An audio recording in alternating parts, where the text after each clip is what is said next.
All right. Welcome everyone to the After Dark program. I appreciate everyone joining us over here. Let me bring on our co-host, Emily. How you doing this week? Hey, I'm good. How are you? I'm good. Good. Getting everything set up ran a little bit long, but that's fine. Did you get a chance to watch any of the show? No, man, I've been eating dinner. I get off Lucky. at 6. Well, Central Time. So yeah, Nice. All right. nice, so good. And SAS Master General Tyler Smith. How you doing, sir? Good. How are you? I am wonderful, man. I did 2 weeks Oh of man, Iranian politics, man.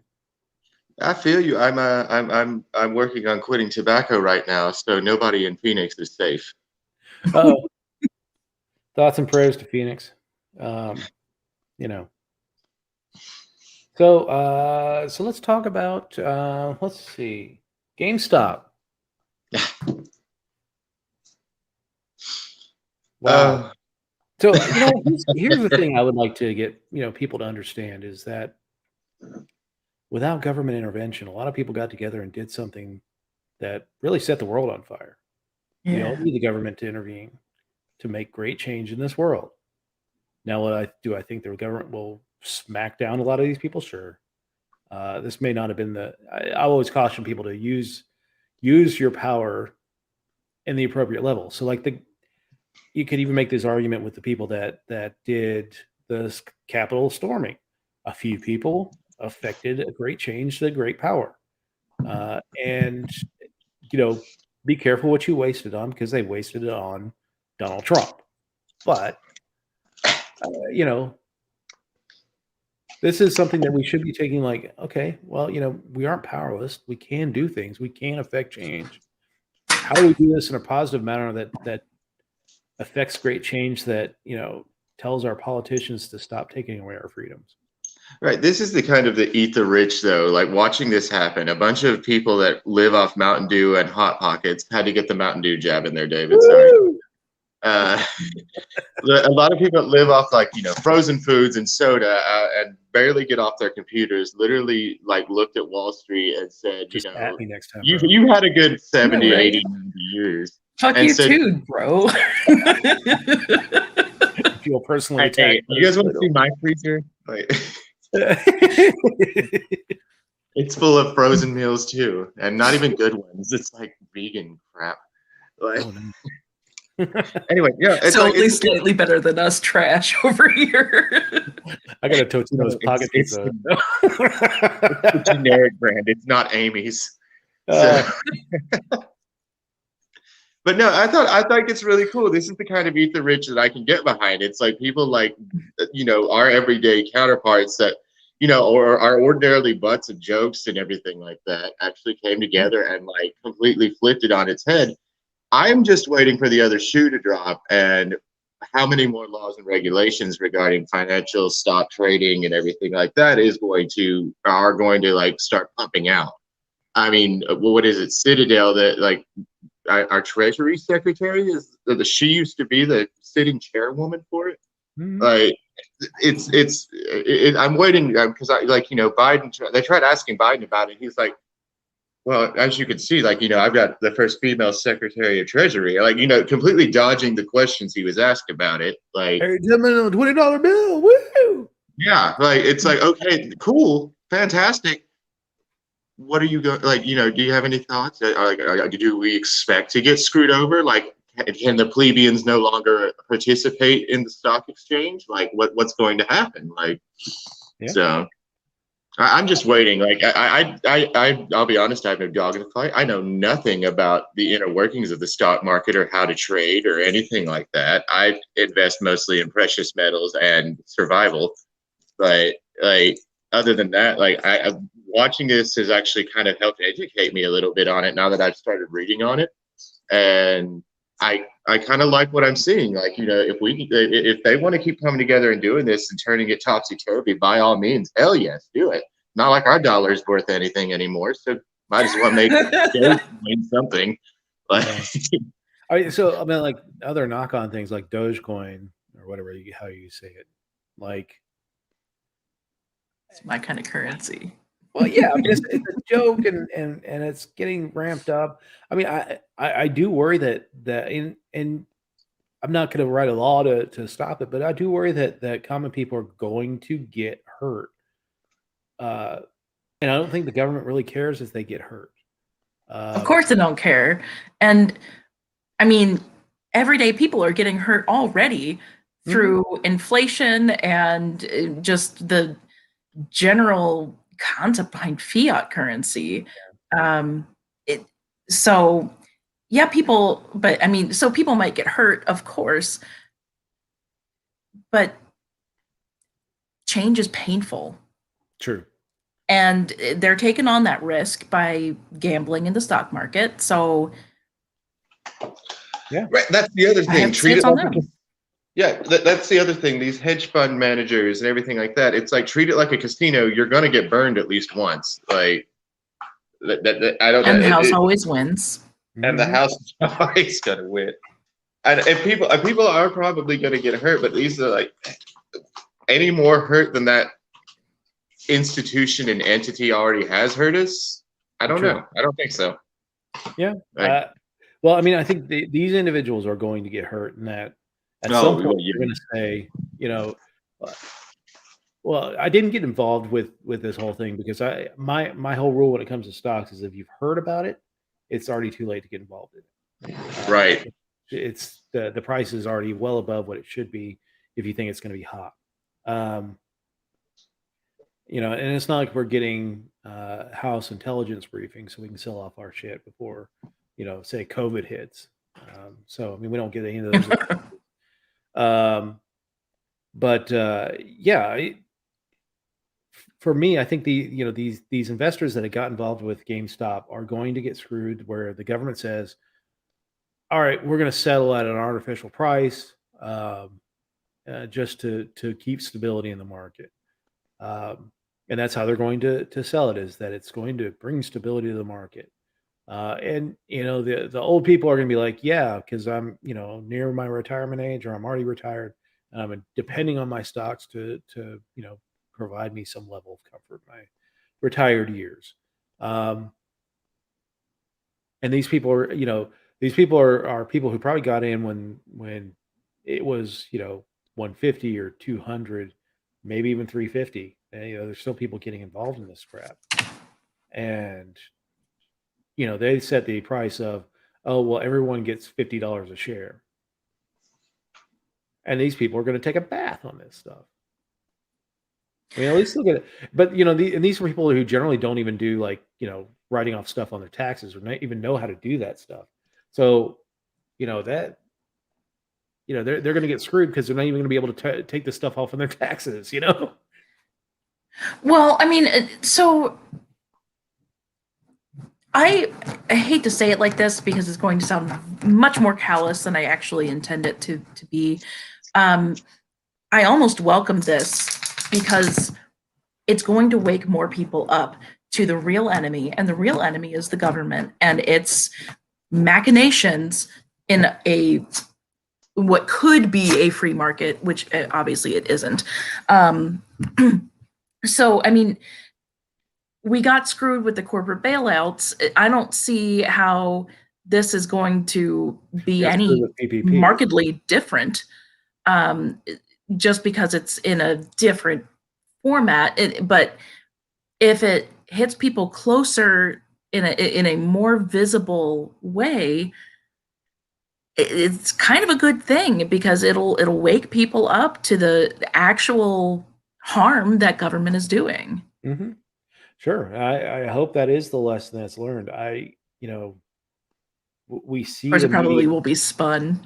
we already see the media manipulation of what's going on with GameStop, and that they're saying it's a vast right-wing conspiracy to take down a Jewish-led hedge fund on Jewish Remembrance Day. I mean, that was legit a story, and like, well, wait a minute, that was not the point at all.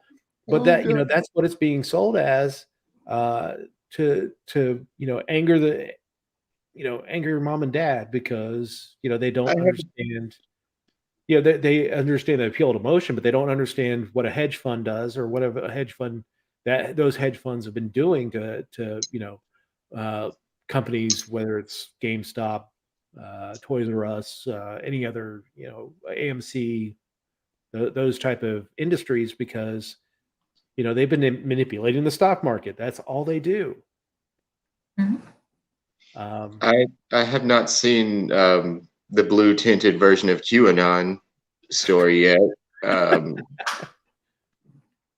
Holy crap! I want that to be now. You know what you just did? You unleashed a Nick Fitting Tyler out on Facebook after this show, and I'm going to be hunting it down, looking for that on anybody I know's wall, just to make them cry themselves to sleep tonight. It was out a couple of days ago, wasn't it? I don't know if I shared it. It was like CNN Money or something like that. Yeah. I mean, and the headline is ridiculous. Yeah, I was like, what? Wait a minute, what? And now I'm gonna do my research. Who knows? Maybe it was a fake news headline that was generated. I hope, you know, somebody out there. I hope so. Jesus, please let me know if fake news. I hope it was fake news, because that was awful. I saw it. I was like, I want to punch whoever wrote that headline in the face. It's not about I want to punch them. I need to meet this person. Who is that dumb? Who is that dumb? I'm sorry. Again, I that's why I always seem to default to every Sunday. I'm like, who is that stupid? Like, and then I get proven wrong the next week, and I'm just like, no. Yeah, exactly. Oh my God. But yeah, GameStop is, you know, I do hope that we end up with this, you know, net lesson of we need to get out of, you know, get the government out of the markets. But the thing for me is that the most cherished commodity in the United States for any of these hedge funds, for any of these stock traders, the big guys, like the big companies, the most cherished commodity, the one that they own, that they have the most confidence in, returns, has the best return, is a congressman. They own congressmen, and they have these people at their beck and call, and they're able to take these people and take these, you know, to set policies that favor them and don't favor us. That's why you see things like PPP, where, you know, they give you $600 or whatever it was, and you know, they put out money for small business that somehow magically goes to all these, you know, massive corporations rather than small business. And I found the headline and the subsequent debunking of it. It was debunked? Yes, yeah, or Reuters. It needed to be debunked, apparently. Yeah, Reuters even had to. So here's the headline: White supremacist internet gamers buy GameStop stocks to purposefully bankrupt Jewish hedge fund on International Holocaust Remembrance Day. That's a mouthful. But CNN reported no such thing. Okay, that's good. Yes, thank goodness for the small things. Right. Yeah, I can go to bed peacefully now and not hope for nuclear war. We're good. People on Facebook tonight. Well, I'm sure we'll find something to hunt people down. While I was on the deep dive episode, Mac Halterman reported, and I saw the story right before I hopped on, that there appears to be a military coup going on in Myanmar. Aung San Suu Kyi, the president of Myanmar, has been put under house arrest, and we, you know, it's another coup. If Kara was on, we'd be doing a high coup d'etat. Whenever there's like a world coup, we do a haiku contest regarding the coup itself. Is she going to be joining us later? I haven't seen it. Too. I miss her. It's been 2 weeks. I know. I'm going to go see her actually. Come here out. in a couple. Hey, Care Bear. Right, I'm going to go see her apparently in a couple of weeks if she's up for it. I'm trying to find where New Mexico's convention is, but I will be there. Nice. I think. Yeah, sorry, my dog needs to go outside. No, that's fine. Say hi to Chris Lucchini for me. But yeah, so yeah, Myanmar coup. I've never seen somebody kind of run. Well, all right, I take that back. Rudy Giuliani has done a better job of ruining their goodwill and reputation more thoroughly. But Aung San Suu Kyi did that to herself with turning a blind eye, and maybe it was at the point of a gun from the the military leaders in Myanmar, but she turned a blind eye to the whole Rohingya crisis in uh, southern Myanmar, and what the military was doing, forcing them into exile in Bangladesh and southwestern or southeastern India. Yeah, it's a sad how badly she's ruined her reputation. She's gone from like this Nobel Peace Prize winner, which it doesn't always mean great things, to Right. sitting in Obama. a international tribunal regarding genocide. I mean, like, Because I knew the name, I had to like re-look. Like that's why we kind of shifted on my camera. I had to look her up. I was like, I know that name, and I can't remember why. And then yeah. she's been in a lot of controversy the past few years. That's where I knew her name. I was like, Yeah, I mean, she was for the longest time. She spent like I want to say like 20 years under house arrest in Myanmar, back mhm. before it was Myanmar on the world stage. Um, and she came, the military kind of faltered, and she came to power as the president of Myanmar, and uh, this whole thing with the Rohingyas, it's a Muslim minority community in Myanmar that was brutally repressed by the military, and she covered it up, and subsequently ruined her reputation, positive reputation she had throughout the world. For a long time she was just a this sympathetic freedom fighter that wanted to free Myanmar, and now she's just as she supported genocide. Right. Yeah, Absolute power corrupts. Absolutely. Myanmar wasn't like Myanmar used to be Burma, and I think the name changed actually because something similar to this, like what was it back in the 50s? It changed more recently than that, but yeah, I mean it is over the fact that the Burma was more of a British name for it, so they Right. went more traditional localized name. But yeah, it's a sad situation. The country is just so unstable, and could do good things, but because there is some mineral wealth within the country. Hey, we should export some freedom to them. They got mineral wealth, so bomb them to freedom. That's not funny. Yeah, it is not funny. I'll laugh because I'm depraved. All right, so Yannick Lewis says, imagine if Trump is still in office while what is going on in Myanmar started. Trump couldn't find Myanmar if it was sitting on his face. He would not have. He would have ignored Myanmar. Yeah, he wouldn't care. In fact, he probably would have maybe had long, loving conversations with whatever military leader, despot. You kind of his kind of dude. He's strong and decisive. See, the fact that the military got away doing all the bad stuff while she was in charge, doesn't that show how little authority she actually had? It's not that she had little authority; it's that she actually stood up for them when it came to international statements on what was going on in Rakhine province. Um, Now, was she forced by the military? Probably. I wouldn't be surprised, but I don't think that.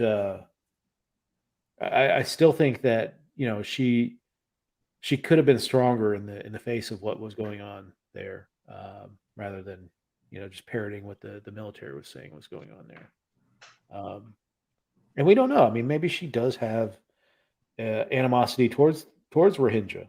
They're not Native Burmese. They're the Muslim minority. They're easily to, while you're fighting for your political survival, it's easy to marginalize someone else that is further down the totem pole than you are.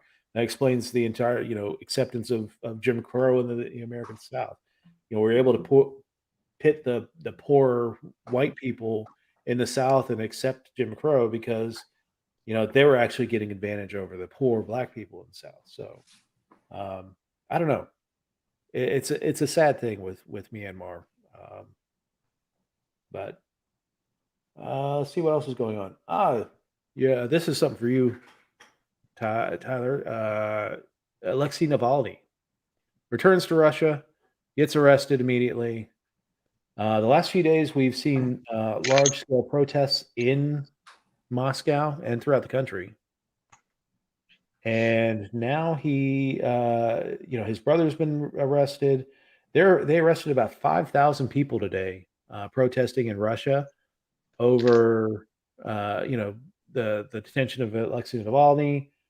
Right, because Navalny's a really popular individual in Russia, actually, especially amongst the younger crowds that are there. Yeah.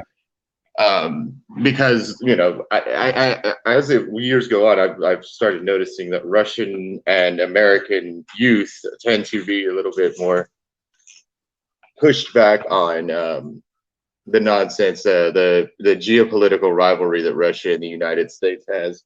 Yeah. Yeah, so I definitely believe that there were a lot of people out in the streets over Navalny being arrested. Yeah, they arrested 5,000 people today, and the excuse that they used to arrest them is that that it was illegal due to COVID gathering or they're using COVID restrictions to suppress political gatherings. Oh, Emily, what is going on in your mind, Emily? It's infuriating, absolutely fucking infuriating, and this alone. But it's so hard to. Just like with any abuser, it's so hard to point something that's kind of unconventional abuse and say, "Hey, look, this is clearly abuse," when it's not like, well, I don't For your feel safety, food on my for the neck. children. Yeah. Right. It's so it's just another ploy to suffocate free speech, and that's my hot button. Yeah, I mean, we're seeing it here. I mean, it was nice being able to get out and with the campaign this year. Joe was getting out into doing her bus tour. We were able to do things like, in West Virginia, they did say, hey, political gatherings can continue to happen because that's free speech. But I do know places where they were like, no, you can't even do political gatherings anything more than 10 people because the danger. I think when we see things like that happening in Russia, and without United States at least saying something, uh, you know, it makes me think that it's not long before we do see this on a grander scale. Well, I just heard something. I don't know. Yeah, the FEE apparently shared this. Biden ignores his own mask mandate on first day. Bigger issue to worry about, says the White House press secretary. So, I mean, it's rules for thee, but not for me. Well, yeah, I mean that's what plagued this the whole time. I mean, when you have Gavin Newsom, locking down restaurants and businesses all over California, but then goes out to a swanky restaurant up and then Northern California.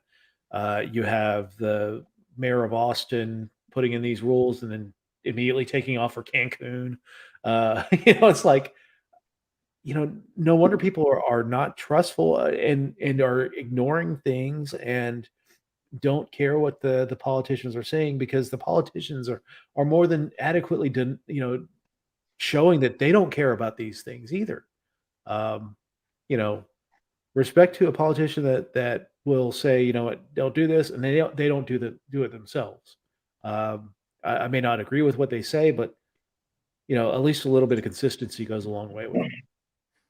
Yes. As far as like the Navalny thing, though, where did he fly back from? I'm trying to remember. He was somewhere else in Europe. Germany. Okay. Yeah, like I don't know how familiar are you guys with Alexei at all, if at all. A little bit. Yeah. Alexei Navalny is essentially like what we are to any type of sitting government pawn. He is the thorn in Putin's side. He is the bane of the Russian government's existence. And all he is a blogger. He's like in his mid-40s, I think. Actually, he's actually one of the few people that have survived an assassination attempt by the Russian government. He actually recovered, what was it, a Novichok nerve agent, which is something. Yeah, in September. Yeah, him and Yanukovych in Ukraine. He survived. But it was great because actually, I think what was instrumental, like he's got like a superhero like start, or like, you know, it's like somebody needs to make a movie about this guy. Yeah. Like, you know, let's screw the Edward Snowden movie. Let's move on to Navalny, like that saga, because this dude literally found out how to survive this poisoning because he had no idea why he was, like, you know, feeling sick and under the weather and stuff like that. He actually like had called and like posed as like the central intelligence branch that was there in, what was it, Tomsk, Russia. And he had called the agent that he had met with for an interview as far as like revealing corruption in government, and posed as one of the contacts for the Russian government for this agent to find out what he had been poisoned with, so he knew how to counter it. Like, the dude is a genius. Yeah. Yeah, I mean, that whole investigation, which actually proved who did it, to the person that actually did it, was amazing. Yeah, that will definitely be a movie at some point. It needs to be. Like, we've got some cool heroes here in the U.S., but like, once again, Russia's coming through with some like crazy stories. I'll just say it because it's me. He's hot too. So there we go. I won't. He's got very pretty eyes. I'll give him that. All right. So it was the Novichok nerve agent. Made him really blue. Yikes. Well, did you see what it did to Viktor Yanukovych, the former Ukrainian president? Like, I don't know if it was the same stuff, but they poisoned him as well. And this is before Russia invaded the Crimea, but it made him look like it pockmarked his face. I mean, he was messed up from it. It was quite intense whatever they poisoned Viktor Yanukovych with. But you know, he survived. He was lucky. He wasn't like some of these other guys that linger for a while and die. I mean, that nerve agent it's not like it kills you immediately. It kills you very slowly and shuts down each of your organs, but in a very slow and methodical manner. It's a very gangster way to die, and I think they do it because they want people to know that they do it. They want people to know that if you're an opponent of the Putin administration, that this is what's going to happen to you. Yeah, absolutely. Fear tactic. Yeah. But yeah, that's an interesting thing. So let's stay on the COVID thing. COVID protests in Los Angeles shut down the distribution of vaccines at was it Dodger Stadium? Somewhere in Los Angeles. Absolutely ridiculous. I mean, look, feel what you want to feel about the vaccines, whether you think it's going to work, whether you think it's not going to work, whether you're going to take it, whether you're not going to take it. You do you. Don't force me to make your choice. You know, like, don't force me to stop taking the vaccine if that's what I want to do. Don't, because they may be fearing that the government's going to make us take the vaccine at some point. But the only thing that's going to make that choice much more palatable is if you got these people forcing people not to do the vaccine by shutting these things down. I mean, these are the same idiots that, I mean, if I was going to going to the Dodgers Stadium and trying to get that vaccine, at least I know they would agree with me if I ran over their asses. So, just saying, it's cool. Get out of the way. Get out of the way. All right, that's cool. I'll replace the tires. Like, like, you want to be stupid? Like, what is their favorite line? Play stupid games, win stupid prizes. All right, exactly, they threw down the gauntlet. You know what? Let's do this. Like, it's funny to me on so many levels. Like, again, whether or not I agree with like the mandatory vaccination or the paperwork that comes with it and everything is inconsequential as far as this conversation is concerned. I love that it's these fucking idiots, and that's what they are, because it's like the same ones. And again, I would be very interested to see the Venn diagram of these are the ones doing the BLM protests that said if you stand in the road, you deserve to get run over. And what are these idiots doing when you look at the pictures? It's a very concentric. Like, turn away, COVID the scam, blah, blah, blah, blah, blah, blah, blah. I was like, look, either COVID's going to kill you or I am. Move. Like, it's one of the two. Like, it's always like funny to me watching this kind of stuff, because it's like, I'm all for their free speech. Go out there. I honestly like when people advertise their mental capacity. Like, I love it. Morgan Rigg may have corrected me. I think Yanukovych was president. There's also Yushchenko. That might have been Yushchenko that got poisoned. I can't remember which one it was, but still, it messed him up. It was nasty. But yeah, I agree with you, man. I mean, like in West Virginia, we had recently the governor announced that schools would reopen.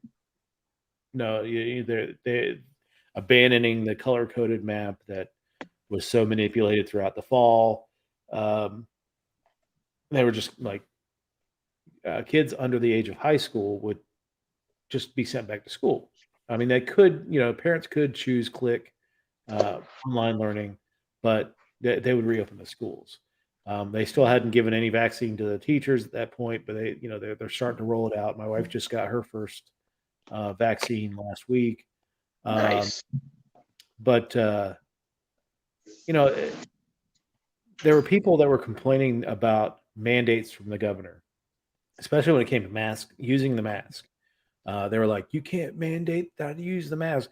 I'll submit to you that the same people that complained about using the mask and being mandated by the governor to use the mask were the same people that were complaining about kids being out of school and that we had to mandate that these schools be opened up. Like, you're against mandates from the governor for this thing that you didn't like, but you're okay with mandates from the governor for this thing that you do like.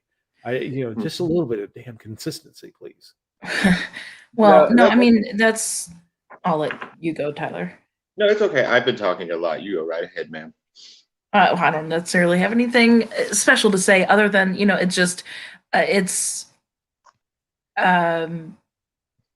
the hypocrisy is endemic, and we're seeing all of the results of the hypocrisy, and it's this team sports game. Mm-hmm. So we're not going to see any less of it. In fact, we're going to see only more of it. Mm-hmm. And it's going to drive wedges, even bigger wedges between us. I think we're just starting to see things roll into a fever pitch. We're not anywhere near the fever pitch yet, but I mean, this is just going to continue being ridiculous. I will tell you what could start the fever pitch is I've got a really bad feeling that the vaccine, we were able to get out the first shot of the vaccine, but people are going to get to the point where it's going to get so badly managed that second vaccine is going to fall off. Like they're just not going to be able to keep up with the number of vaccines that they've distributed and getting people back in to get that second vaccine. There's already been rumblings over in Europe where they've extended the second vaccine from 4 weeks to 6 or 8 weeks.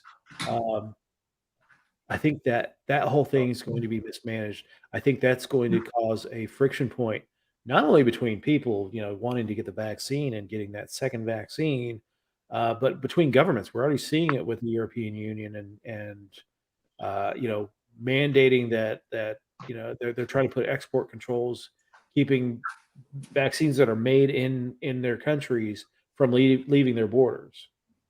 So I don't know. We'll get to a war over vaccines, but we've fought wars over postage stamps before. So I mean, who knows? That's a true story. I know it is. That's why I'm laughing. I was like, clearly somebody underestimates how petty Americans can be. This is not just Americans. We're talking about Europeans. Everyone. Mm-hmm. Yeah. Let's be. I understand because, Austria went to war over a stray dog, so I feel it. Dominican Republic and Haiti went to war over a postage stamp. So I'd go to war over a dog too. Yeah, I mean, dog. That's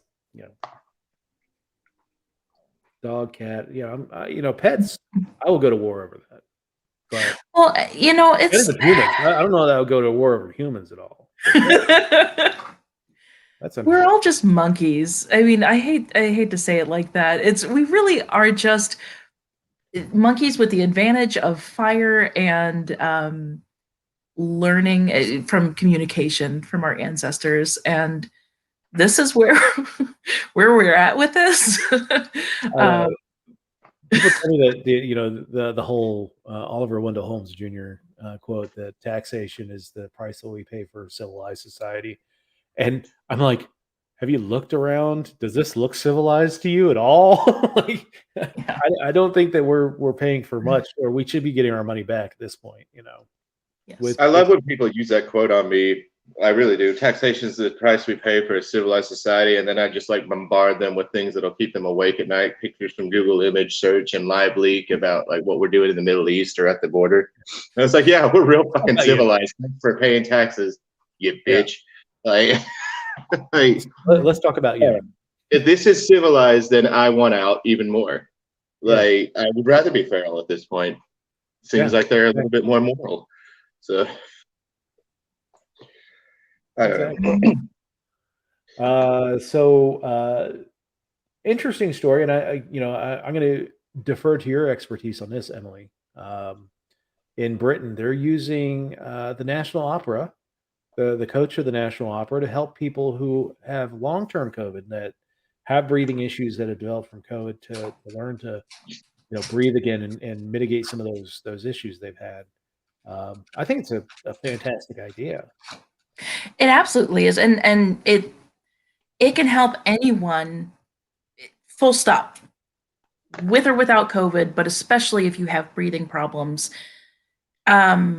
Just, I would say, because we don't necessarily need to use our full lung capacity in everyday life, we don't. And so it's not a conscious choice to breathe unless you really need to. And so I love the program. I did a little reading on it, and it's helping people. And I'm not surprised either. Just anecdotally, in my training as an opera singer, one of my voice teachers told me about his teacher who smoked just constantly cigars, cigarettes, but he was still a famous opera singer. And it's just, okay, so how does that happen? And he lived for a long time. He never got lung cancer. And I actually know a handful of opera singers who smoke. And I really think it's because they know how to fill their lungs, it helps expel the junk that's in there. And possibly even heal any damage to the brachial tubes. Nice. I've got a family history of COPD, so I'll be pinging you at some point in my life, I'm sure. Okay. Can we do that on a deep dive one night where you teach David how to sing opera? Well, I can teach everyone a breathing exercise that they can use to see if they're using their full capacity of their lungs, if we have time for that. If not, no worries. Sure, we got plenty of time. We've got nothing but time here. Just say, I got a beard. Let's do this. Why is that? What's the question, Tyler? What are you eating? Oh, I haven't eaten all day, so I'm trying to keep my blood sugar up. I'm eating chicken with hot sauce. Nice. Delicious. All right. Mm-hmm. Okay, so what do I have to do here? Well, all right. So I don't know if this is going to work for you and Tyler because we're on camera. The easiest way to do this exercise is if you're lying on your back. I see the wheels turning there, David. Yeah. Did you see sparks? Like smoke? So yeah, that'd be hard for me to achieve on camera. Right. So, but I can just a real quick explanation. If you are lying on your back, there you go, Tyler. And if you just breathe normally, okay. But notice where your air is going. What part of your body is rising and falling as you breathe? Like base of my. God, I need to lose weight. So it's probably, unless you've practiced breathing exercises or meditation or mindfulness, it's probably your chest or slightly below your breasts. And that's what's rising and falling, because that's all we need. Now, there's a couple of ways to do this. You can set like a pretty substantial book on your stomach, and you can try to raise the book with your stomach, and that will help you get a full breath. Or you can imagine as you breathe in that your breath is going down the length of your entire spine. And when you do that, notice what part of your body is rising and falling. It's your stomach. And so that shows you that you are taking a much fuller breath. Okay, so I was taking a much fuller breath. But I think for me, let me get back into the screen. For me, probably helps that, which is an odd way to say it, helps that I have sleep apnea, so I'm on a CPAP machine, which forces air down in my lungs. So maybe that's what helps me with that. But yeah, I mean, my mom had COPD for several. No, she also smoked like a chimney. In fact, when she was on oxygen, she was smoking. Like, I was convinced. Too bad Kara's not on, but I was convinced that I would have gotten a call before Mom died that Mom blew herself up. That was how I thought she was going to roll out. Was she struck a match and just went peace out. But no, I mean, the COPD eventually killed her. She couldn't get oxygen into her system. So yeah, I mean, that's something I'm always mindful of. Like, if I do have trouble breathing or something along those lines, is this a sign of? In fact, I'm going in a couple weeks to a doctor actually this week for a pulmonologist to make sure my sleep apnea is doing okay, and see if there's any signs of any damage, because yeah, she smoked like a chimney, but for all those years I was growing up, I was smoking just as much as she was. Right. One other thing that with the breathing and with COVID or coughing, when you're coughing, I don't care why, most people's natural tendency is to have just a really shallow, forceful cough. So forgive me, I'm going to cough just for an example. Sure. And it's very tight and tense and hard. Whereas if you take a deep breath before you cough, it's much softer. It cushions your vocal cords as they slam against each other when you're coughing. Mm-hmm. It helps clear out whatever you're trying to clear out, whatever your body's saying, get out of me. Yeah. Taking a deeper breath helps you doing that. So instead of that kind of cough that can actually, like, I know people who have coughed themselves either out of a voice or until their vocal cords bleed. So yeah, don't do that. Instead, take a big deep breath before you cough. It's much more productive and less damaging. There you go. There you go. And always cover your. After dark, taking care of people. You're learning stuff tonight. Thank you, Emily. Yeah. All right. So let's see what's next on the rundown here.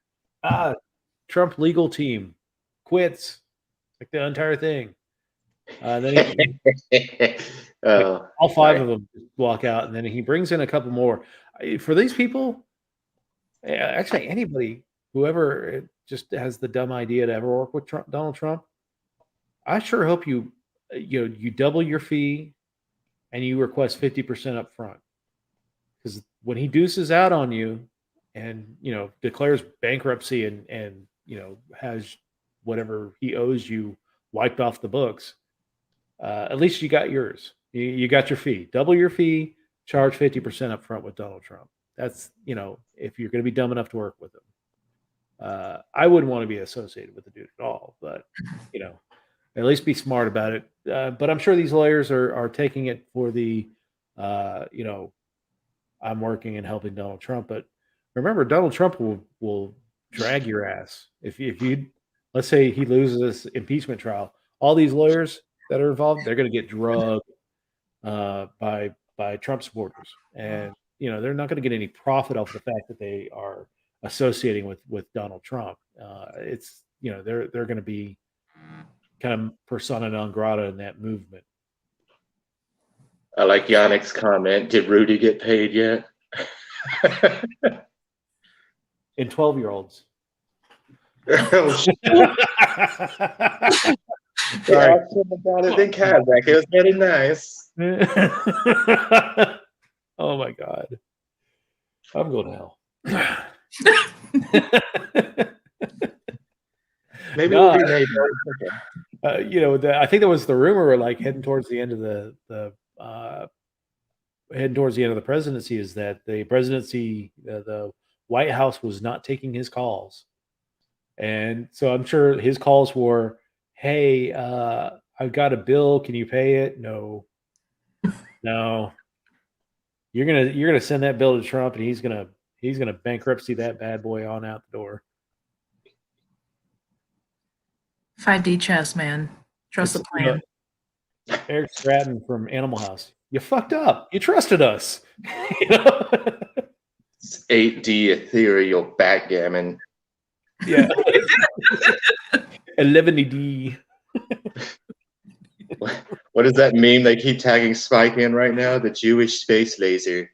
Anyway. What is that all about? I'm completely no idea.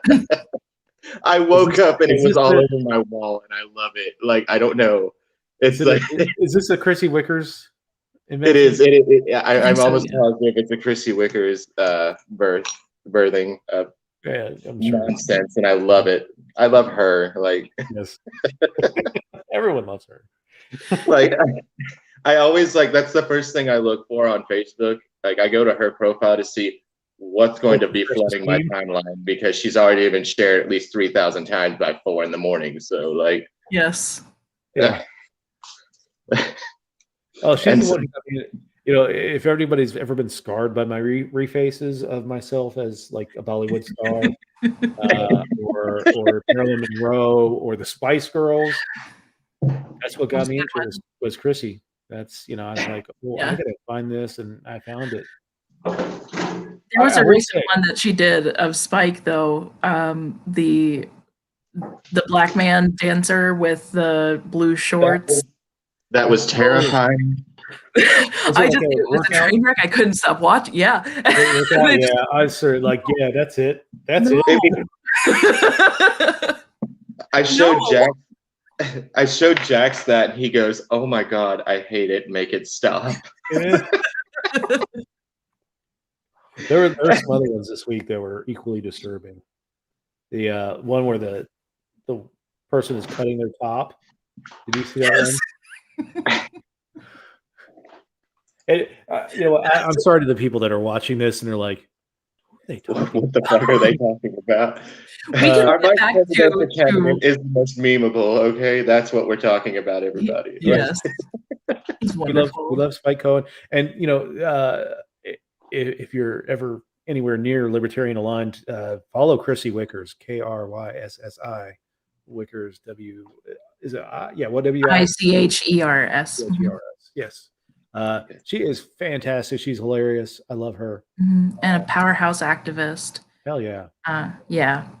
Speaking of activism and circling back to something, the Los Angeles vaccine protests, on a more constructive note, we have a libertarian in New York who is absolutely doing the right things to fight the government overreach of these COVID restrictions. Dwayne Whitmer, if you haven't been paying attention to him, do. He's doing all the right things. Yep. And I think they're actually looking to fundraise right now for legal action. They are wanting to start a class action lawsuit against the state. I'm sure if Dwayne, if you're listening, put something up on your Facebook. I know they're going to be putting out a press release soon. So New York, Erie County is his chapter. So yeah, over by Buffalo. Yeah, cool. Let's see. No, Kathy, it's not the laser causing the California wildfires. Spike could do that on his own. He's that electric of a personality. But that's sweet. Let's see. Anything else? Do you guys have any stories that you're following this week besides the great protests in Buffalo?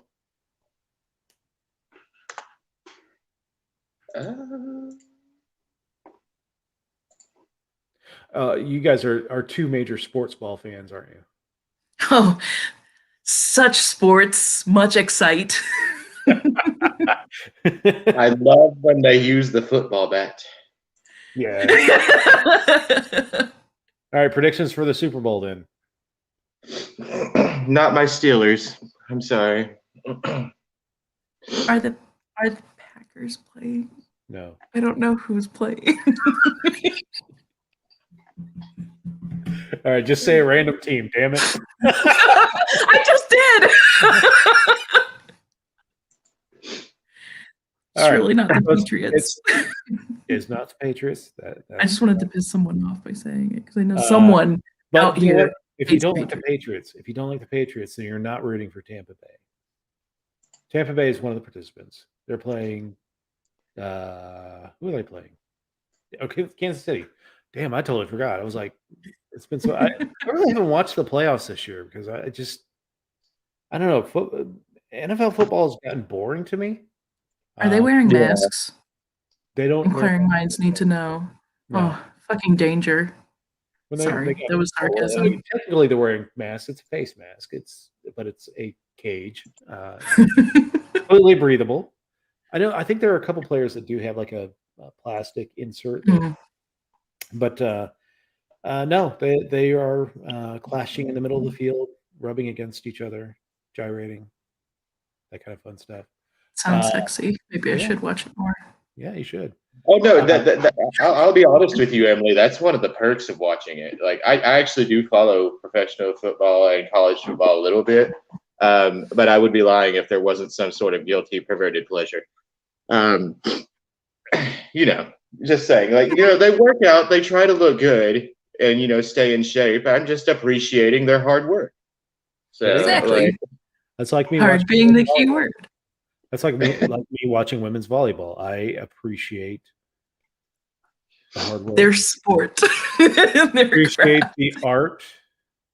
No, I mean, no, it's actually fun. Those women are fucking smoking hot, though. Let's be real. Jesus. Well, yeah, I posted the picture the other day. The beer is God's proof that proof that God loves me and wants me to be happy. No, volleyball is the proof that God loves me and wants me to be happy. That's the proof right there. And you shouldn't watch me while I'm watching volleyball because it's not good sounds that I make.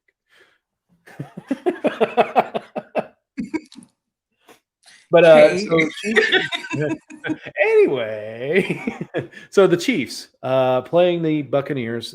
Buccaneers are being led by Mr. Tom Brady. So if you hate the Patriots, because Tom Brady has led them to so many Super Bowls, he led the Tampa Bay Buccaneers in his first season with the new team to the Super Bowl. So if you don't like Tom Brady, then yeah, the Chiefs are your team. If you like Tom Brady, well, then you know, go Bucks. It's okay to be wrong. I'm sorry, what? No. Me, I'm going for the Chiefs. I was hoping it was going to be Buffalo.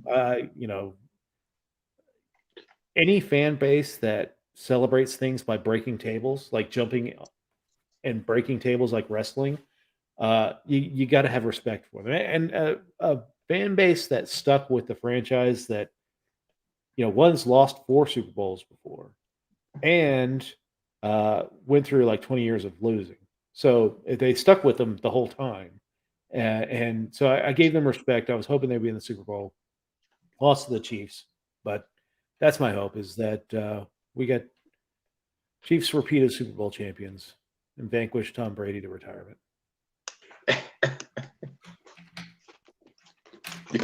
Banish him to the dark realm. We put Brett Favre there. We put Brett Favre there. He escaped a few times, but we eventually got him to stay. Yeah, we eventually got it there. For Tom Brady. Can we get Ben Roethlisberger while we're at it? Like Tom Brady did. He is like a freak when it comes to his like diet and stuff. It's like really weird shit that he does. So he may play forever. I don't know. He may be a cyber. Who knows? All right. Oh yeah, Tampa is playing in their home stadium too. So if you want to root for kind of, I don't know if Tampa is the underdog, or I haven't even looked at the line on that one.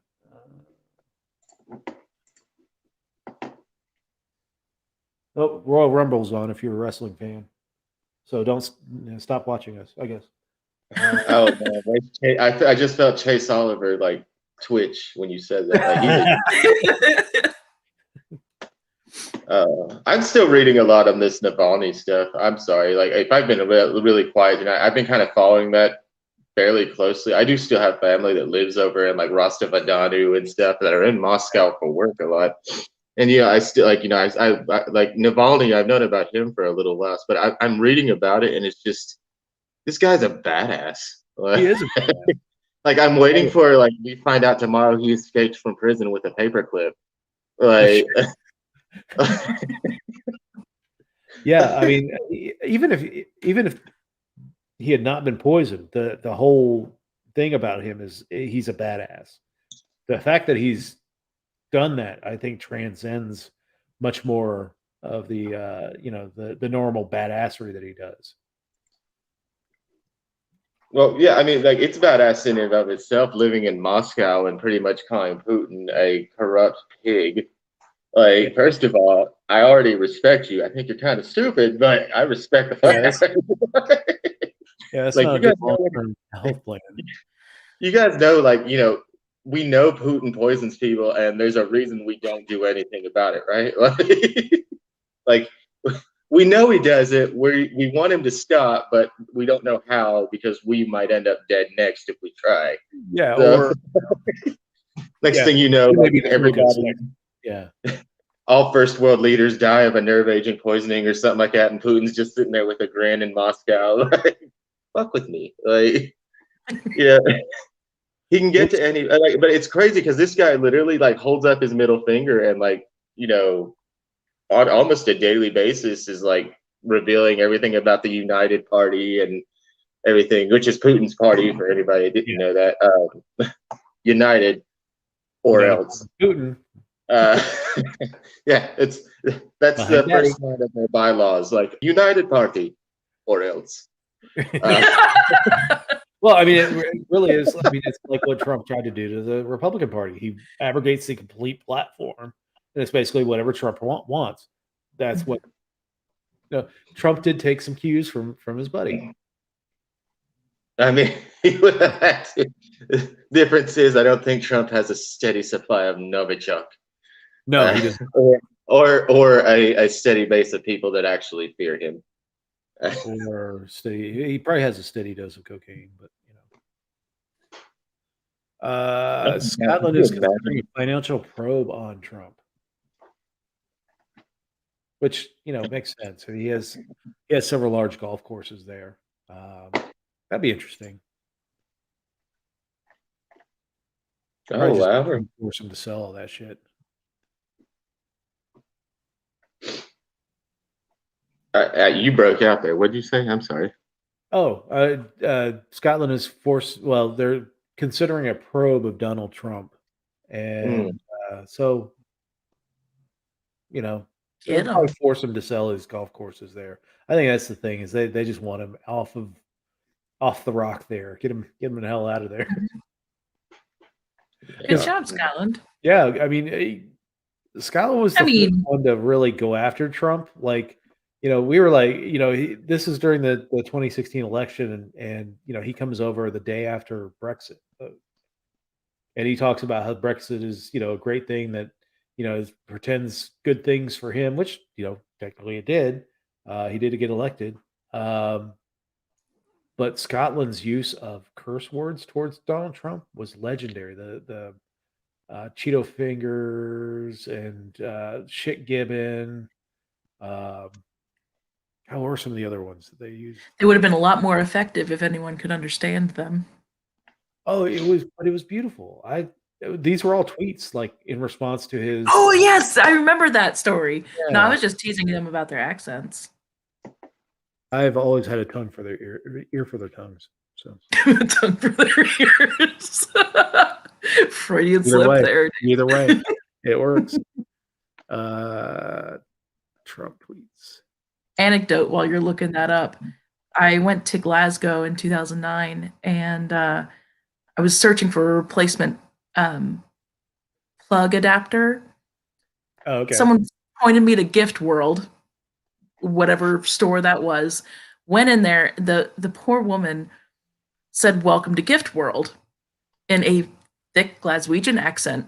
So something like, "Welcome to Gift World," but it was so hard to understand. I swear to God, she said something death warrant. And I asked this poor woman to repeat herself like 4 times. Like, I am so sorry. What are you saying to me? These kids are taking me Lucky Charms. That's Irish, you jerk. Yeah. Anyway, so take it with your dipstick. Here are some of the top ones. Custard flavored jobby. I don't even know what that means. That sounds good. Leather faced piss jar. Mangled apricot hell beast. Ball bag eyed fuck bumper. I don't even know what that. Glykit hide banger. I don't even know what the hell that means. Yeah, that's completely Scottish. Next level Scottish. Two-paid fuck trumpet. That's a good one. Have you ever been to Scottish Twitter? Like, one that obviously exists because they have Twitter in Scotland, but there's actually a Facebook page dedicated to just screenshotting Scottish Twitter. Oh, these are foreign language. But these are all just that one day after Brexit when Trump came out. This is the stuff there. Knuckle brained fart lozenge. That's a good one. Blinkered plum, huffy-eyed fucking bampot, utter cockwomble. I love that one. That's a I good love It's a the low-key insult good in one. here from your cock wobble. Degenerate corned beef face, soup wearing wank stain. That's a good one. Rug wearing thunder nugget. Got a lot of your spunk everywhere, don't you? You mango Mussolini. Oh, Terrible. fucking walloper. Uncooked pastry, hamster heated bampot. What is a bampot anyway? Google it. Let's Yeah, traumatize each other. Let's do this. Yeah, no, let's not do that because I know Google that could go wrong. Fuck knuckle, rotten orange fuck nut, onion eyed flapdragon, wee orange rodent, mop headed fud, cock juggling thunder cunt. How'd they get my nickname? Wait, they call you that My too? safe word. Witless fucking cock splat. Gerbil headed wood stained hunting spunk trumpet. These are tongue twisters too. Shit stick fuck face. This is the tongue twatter. Tongue twister. So 24 was shit stick fuck face. So that was the last one. Yeah, that was. Hats off to the Scots. That's that's a masterful wielding the language. I always thought I was good at like coming up with insulting curse words towards people, but that's just like a different level. That's I have much to learn. I need to spend like a couple of years learning at the feet of the masters. I'm telling you, just go to that Facebook page. They're great. Like they have such a command on the English language that is just, it's awe inspiring. Like once you wipe the tears from the laughter from your face, you realize, holy God, I have a whole new lexicon of how to tell people to go fuck themselves. Like, it's a beautiful thing. I love the Scots. I love their language, even though it's English. It's just a different, much more impactful form of it. All right. Yeah, I went there immediately, and it's already very pleasing. Morgan Riggs says that I like haggis. I've never had haggis. Oh, it's fabulous. I will try anything once. It does sound disgusting, but I'll try it. Oh no, it's awesome. It tastes like sausage. Okay, well there you go. It's the concept. I think people hear it's like sheep intestines and stuff, but it is actually pretty good. I had it when I lived over in Suffolk. My neighbor was Scottish, which interestingly enough, and then I'll move off of admiring the Scots. It was when whichever part of that royal family got married that I can't figure out for the life of me why everybody's so invested in, but they got married while I was living over there. And he comes over and he goes, I figured you'd be at the royal wedding. I was like, no, I didn't. He goes, good. They're a bunch of fucking welfare whores. Yeah. I'm buying a beer for that one. And I turned around, I was like, Gerald. He goes, what? They are? What do they do? Do they go to war? No. The one wears a uniform. All he does is look dirty. Oh my God! Yeah, it's so true. Like my neighbor from West Virginia. Well, I see these things, and everybody's like, "Oh, the royal wedding or royal babies or whatever," and I'm like, the events of 1775 through 1783, all inclusive, mean I don't have to give a fuck about what goes on with the royal family. I don't care about the royal squatlings. I don't care about the marriages, the divorces. I don't care that one wrapped themselves around a pole in a Paris tunnel. It doesn't matter to me. Like, keep them off my TV. I think a lot of people, it plays into the sense of the fairy tale. And, but while we're on this, I happen to be a direct descendant of the last reigning king of Wales. So like in 1300s. My family I'm a traces princess. back Bow to down to the me. Windsor line. I'm a Windsor, so Well, fuck. We're yeah, cousins. I guess. Yeah, well, probably. I mean, as much as they Yeah, fuck with probably. family, I mean, we're probably brother and sister. So there's whisperings in my family that we are part of. Yeah. There's whisperings in my family that we're part of like the Alexander Vici clan of the Romanovs, which would make me and you cousins. And my dad, Nice. I think it was my dad. No, it was somebody in my family. They did a research project and found out that there needs to be 3,822 deaths before my father ascends to the throne in England. COVID. Yeah. Get Tyler up there. It was a fucking Romanov conspiracy the whole throne. time. Like, COVID's actually a Russian lab disease. Like, we're going to take over the West. Release the COVID.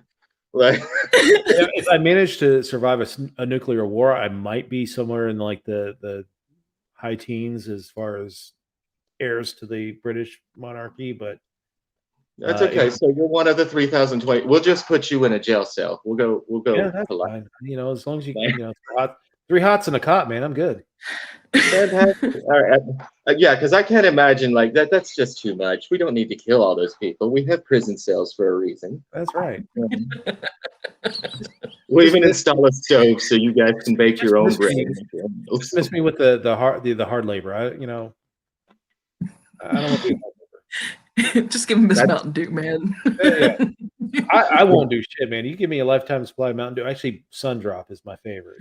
But, David, your daily meal from us will be like a tray will slide under the door. I'll have 2 pepperoni and cheese rolls and a Mountain Dew. Yes, exactly. That's the way to do it. And a little side bowl of haggis so you can try it. There you go. How magnanimous. You are beneficent king. I took inspiration from Vermin Supreme. I want to be the tyrant you can trust. Oh my goodness. But yeah, no, it was weird. Like, I'm not just going to gloss over it. Like, we had this relative that did that research, and I'm like, why did you invest that much time finding out how many of our family will have to kill off? Like, I'm pretty sure, like, this is suspected terrorism. I'm pretty sure. Like, we've got, so there's a book called Down Windsor Way that traces our origins from England all the way, all the family that came over into the New World. And so I don't even think it's like that hard of a linkage between us and the current royal family. Because at some point, like around the King Arthur times, the whole thing just kind of breaks down. There's no real records to tell you who's what and who's what here. So King Arthur wasn't really real. Whoever. Like William the Conqueror. One of those guys. Okay, that's a huge difference. There is very huge years difference in those two. Yes, but somewhere along that line, they weren't keeping real hard birth records at that point. So like,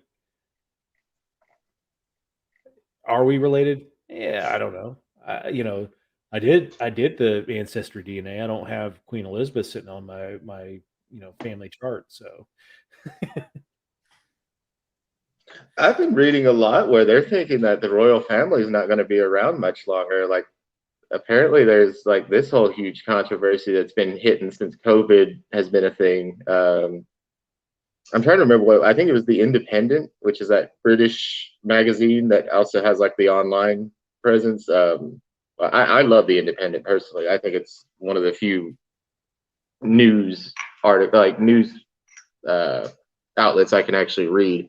But they've been like talking about how like the royal family, like, its influence is basically nothing anymore. At this point, it's just for pomp and circumstance. Like, they don't like they said, like, within the next 20 years, Britain may not even be a monarchy anymore, which I think would be a really interesting transition to watch, just to see what happens. Like, and like, Queen Elizabeth has even like, there's been like so many whisperings and everything, and all of them have so far been debunked. But it's like there's a reason that keeps popping up that she might abdicate.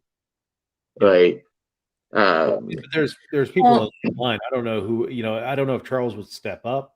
I don't know if they would just pass it on to William. Yeah, I think the scuttlebutt is that William would be the next one to take on that role. But I mean, the populace there, I mean, there's a good amount of them who don't want a ruling family anymore because exactly what your friend Tyler said, they're welfare whores.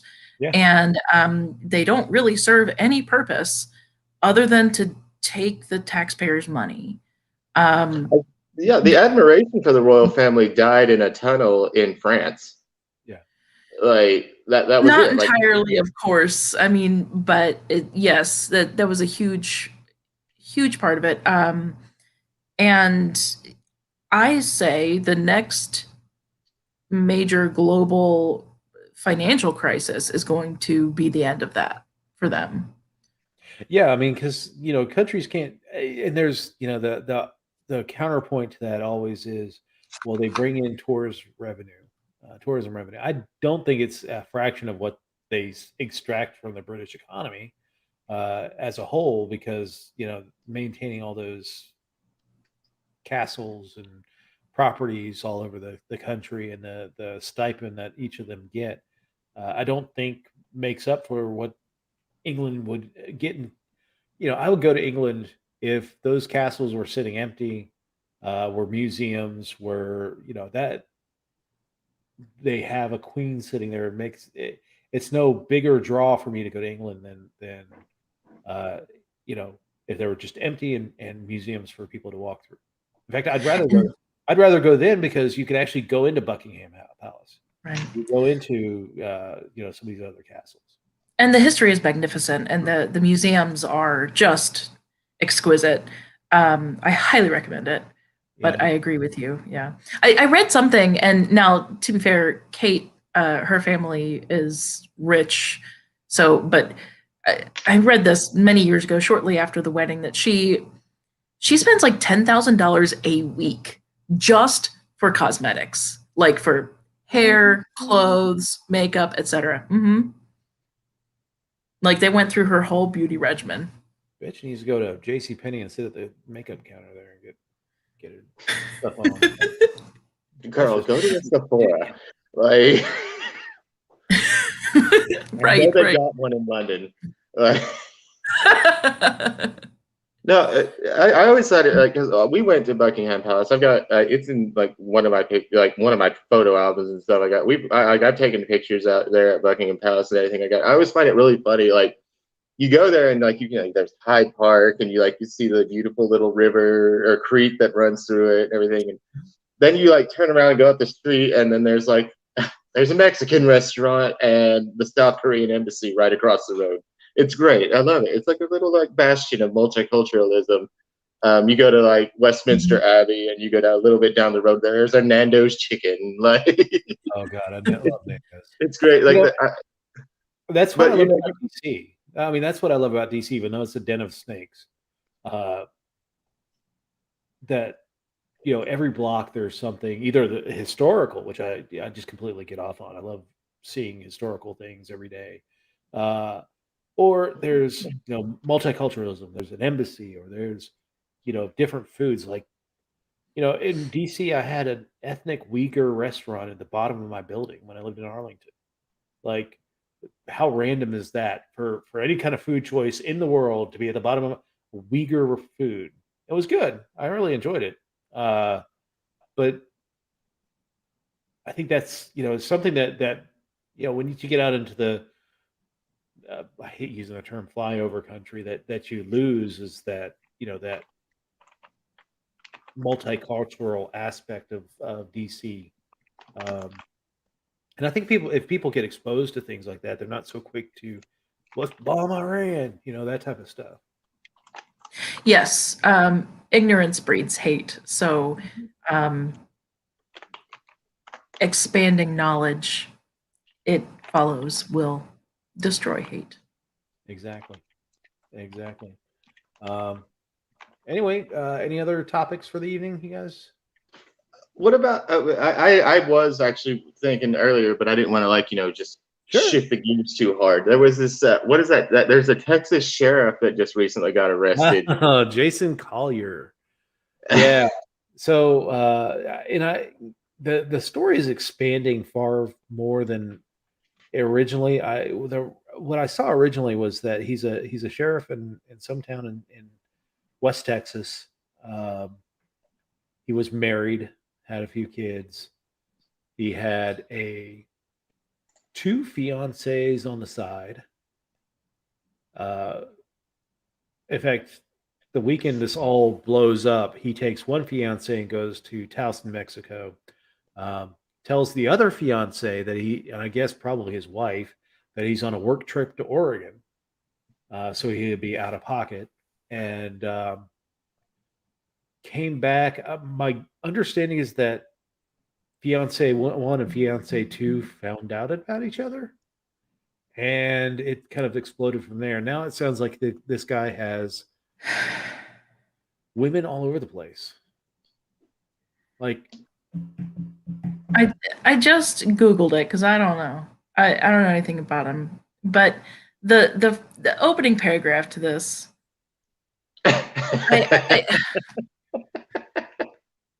it says some men have trouble committing. Jason Collier is not one of them. In fact, he loves commitment so much that he has a wife, two fiancés, and allegedly one girlfriend. Now, I recently just came out as poly. Man, this kind of asshole is. People want a bad name. Yes, it does. Commitment isn't about hiding shit. Commitment is about open honesty. Exactly. And right, like you can commit to more than one person wholeheartedly, yeah, and completely honestly. You don't need to fucking hide it. Yeah, see that's not that certainly is not poly. That's serial. No, that's serial monogamy, and it's well, at least monogamy on the female side. He not so much. But yeah, that was just. I read the story and I'm like, this dumb motherfucker. Like, how long did you think that you could get away with it? Yeah, you're a sheriff, but I mean, the sheriff isn't going to immediately, wipe all, whatever is going on in your life away because you're sheriff. Man.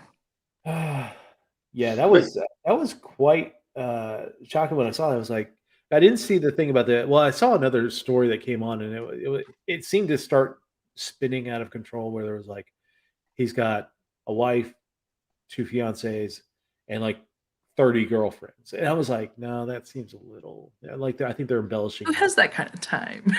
No shit. I'm having enough with one. I'm like, oh, yeah, I don't know. He has a team. Full basket. He's got a full basketball squad. Yeah, that's true. Good point. Oh, Kathy Hedges Grove says thoughts on DC statehood. Should DC become a state? Oh man, I wish Dr. Jordan was with us right now. Actually, my thought on this one, yeah, because she does talk about this, but my thoughts on DC statehood. I'm not comfortable with them being a full state. It's a city. It has a very small geographic footprint.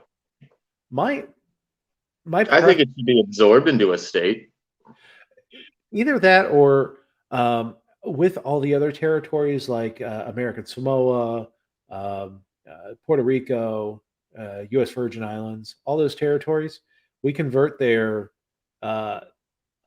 representative from just a delegate to a full U.S. representative. They get one, and you can do it off basically off of their population. So if you wanted to do like, for Puerto Rico has enough population for 2 or 3 U.S. reps. They have 2 or 3 U.S. reps. They get those electoral votes. So like 1 electoral vote for D.C., 3 for Puerto Rico, 1 for Virgin Islands, 1 for American Samoa. They get representation. It's in the U.S. House, which means they get a say on the budget and expenditures, so you can take away the whole argument of taxation without representation. But I wouldn't give them a senator until, at least the territories, I wouldn't give them a senator until they were, a full state. So you would have to make Puerto Rico a full state before they would get senators. I don't want to make DC a state in and of itself. I think it would be, you would have to separate Congress, which would be, I think better for DC if you actually gave DC its own, like, full legitimate, fully controlled government within their borders, but not relying on Congress. But I just have a problem with giving them statehood. I don't know. That's the thing. It's like I've never, even like at its inception, I never understood why. I did. I read why they did it, why DC was kept separate from statehood and everything, as far as balancing the power or the influence out, everything like that, concerning our legislative branches. But at this point, it's like looking at Guam or Puerto Rico or American Samoa or something, or Key West or anything like that. Like, not even Key West. Key West is technically part of Florida, right? Yeah. Like, why don't we do that? Why don't we do that with DC, with Maryland? Like, Key West or Virginia. We did that with the Virginia side. The Virginia side was ceded back to Virginia. Arlington and Alexandria were once, part of that DC's. That it was a square. Originally cut out of both Virginia and Maryland. So, I don't have a problem with ceding it back to Maryland. I don't have a problem converting their delegate to a full representative. I don't know. It's a fun debate. I don't know that we're going to resolve it this time. I don't think there are votes in Congress to get DC statehood or Puerto Rico or American Samoa or any of the territories. And I don't know that the territories or Puerto Rico are all that keen on going full statehood. It's been brought up a few times with Puerto Rico, and Puerto Rico's rejected it a handful of times. So, well, as someone that received 2 votes for DC shadow senator, I want to come out for my platform and say I support absorbing DC to Maryland. That way I can be the guy that received 2 votes for Maryland senator while living in Arizona. So crazier things have happened. Yeah. Right. I found it really funny. I was like, we really should, like, I wish more people would like sit there and, like, even as a joke, just campaign for shadow senator for DC. Yeah. I think that'd be interesting to watch. Maybe I talk to Team Supreme. Maybe we can get them to, like, start something for that. That reminds me. Yes. I heard some rumor mill this week regarding Team Supreme, and that there's some talk of GOP infiltrating in 2024 to support a Supreme ticket to basically tear our party asunder, by getting him so much support that it scares away the normies. Yeah. Well, see, but that's the thing. A lot of Team Supreme, just from working with them, like, a lot of Team Supreme are a bunch of quote unquote normies that literally came here and they were willing to listen to libertarian ideals because they respected what Vermin does. Yeah. Like, even my cousin, who honestly, like, knows about Vermin Supreme, had never heard of the Libertarian Party before until Vermin said he was running for our ticket.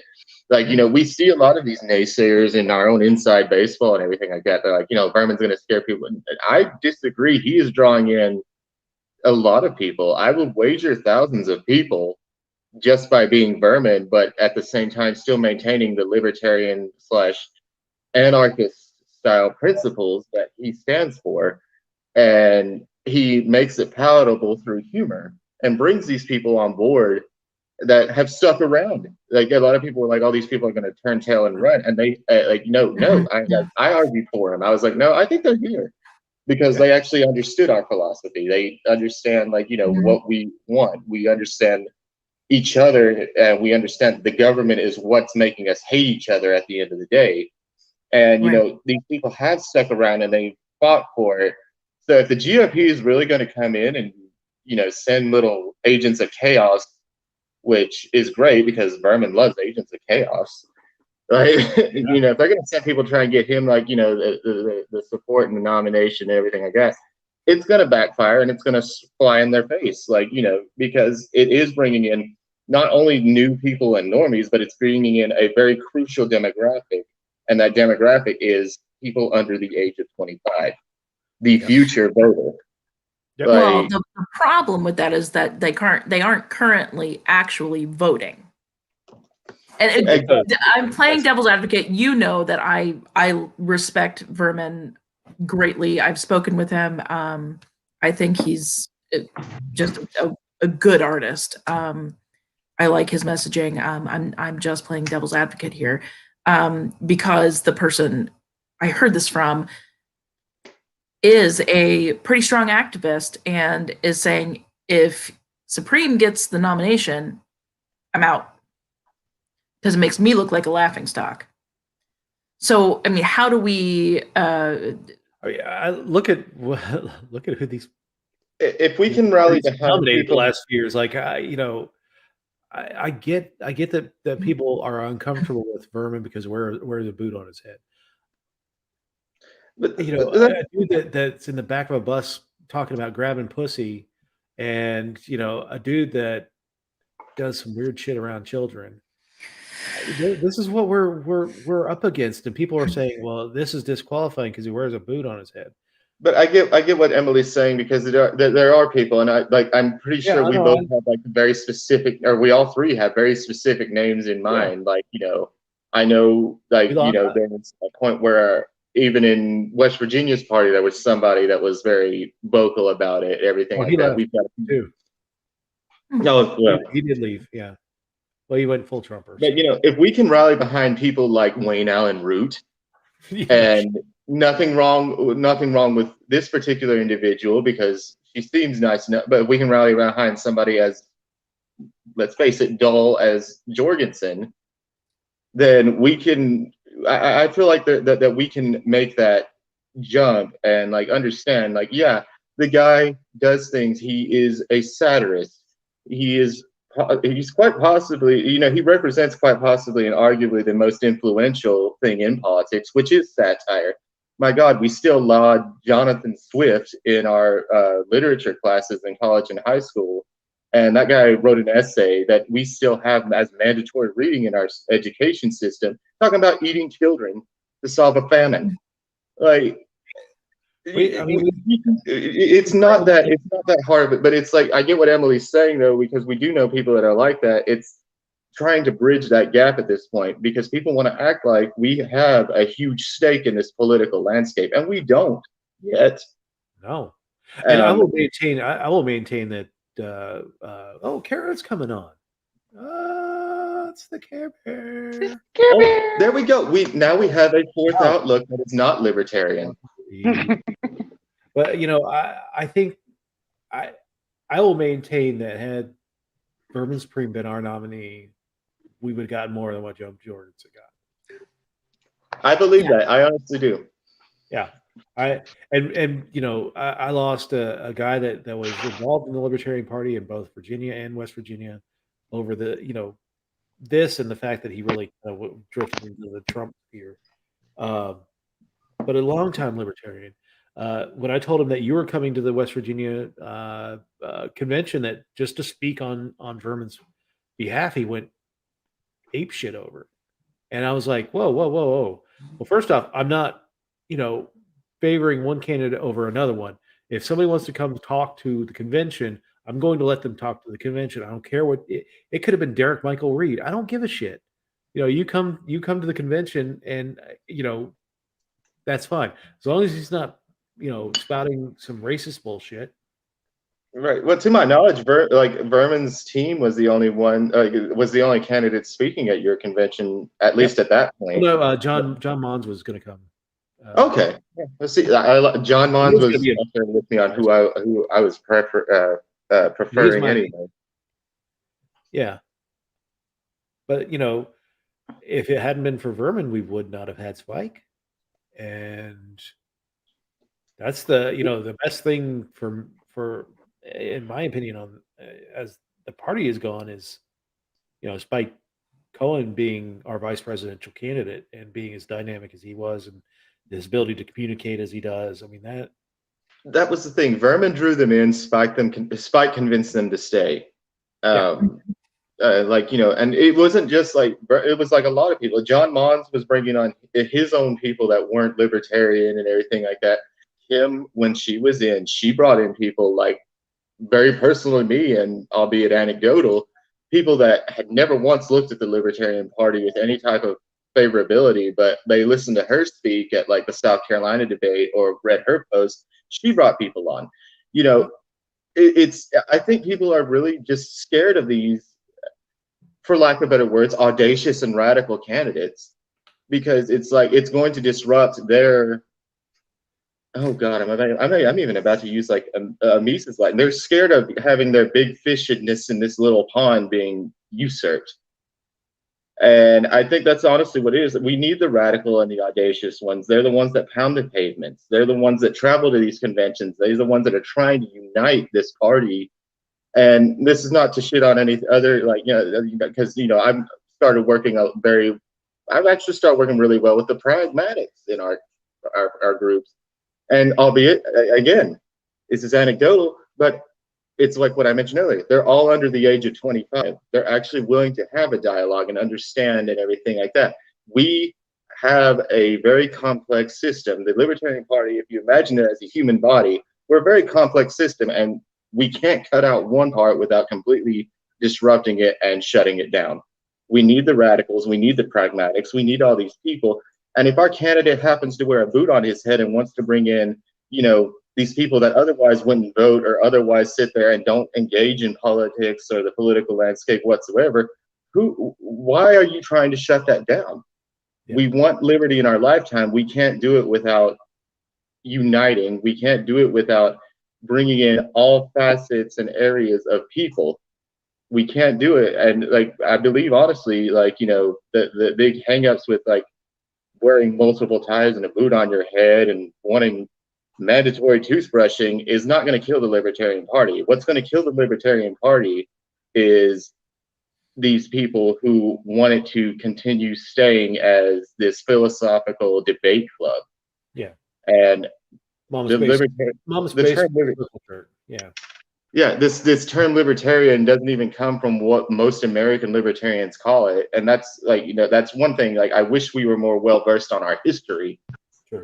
Because we had some of the most radical and crazy ass people that actually coined this term, that actually led revolutions and everything like that throughout history.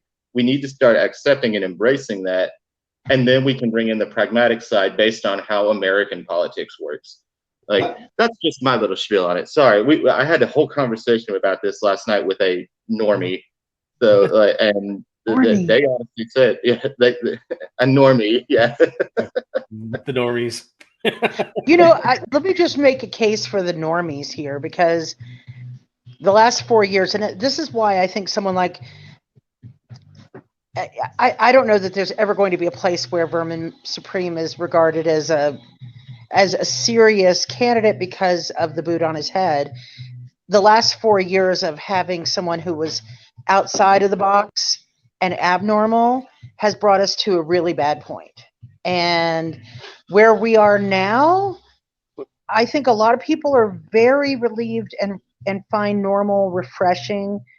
I'm not doom scrolling anymore like I was for 4 years. I feel calm.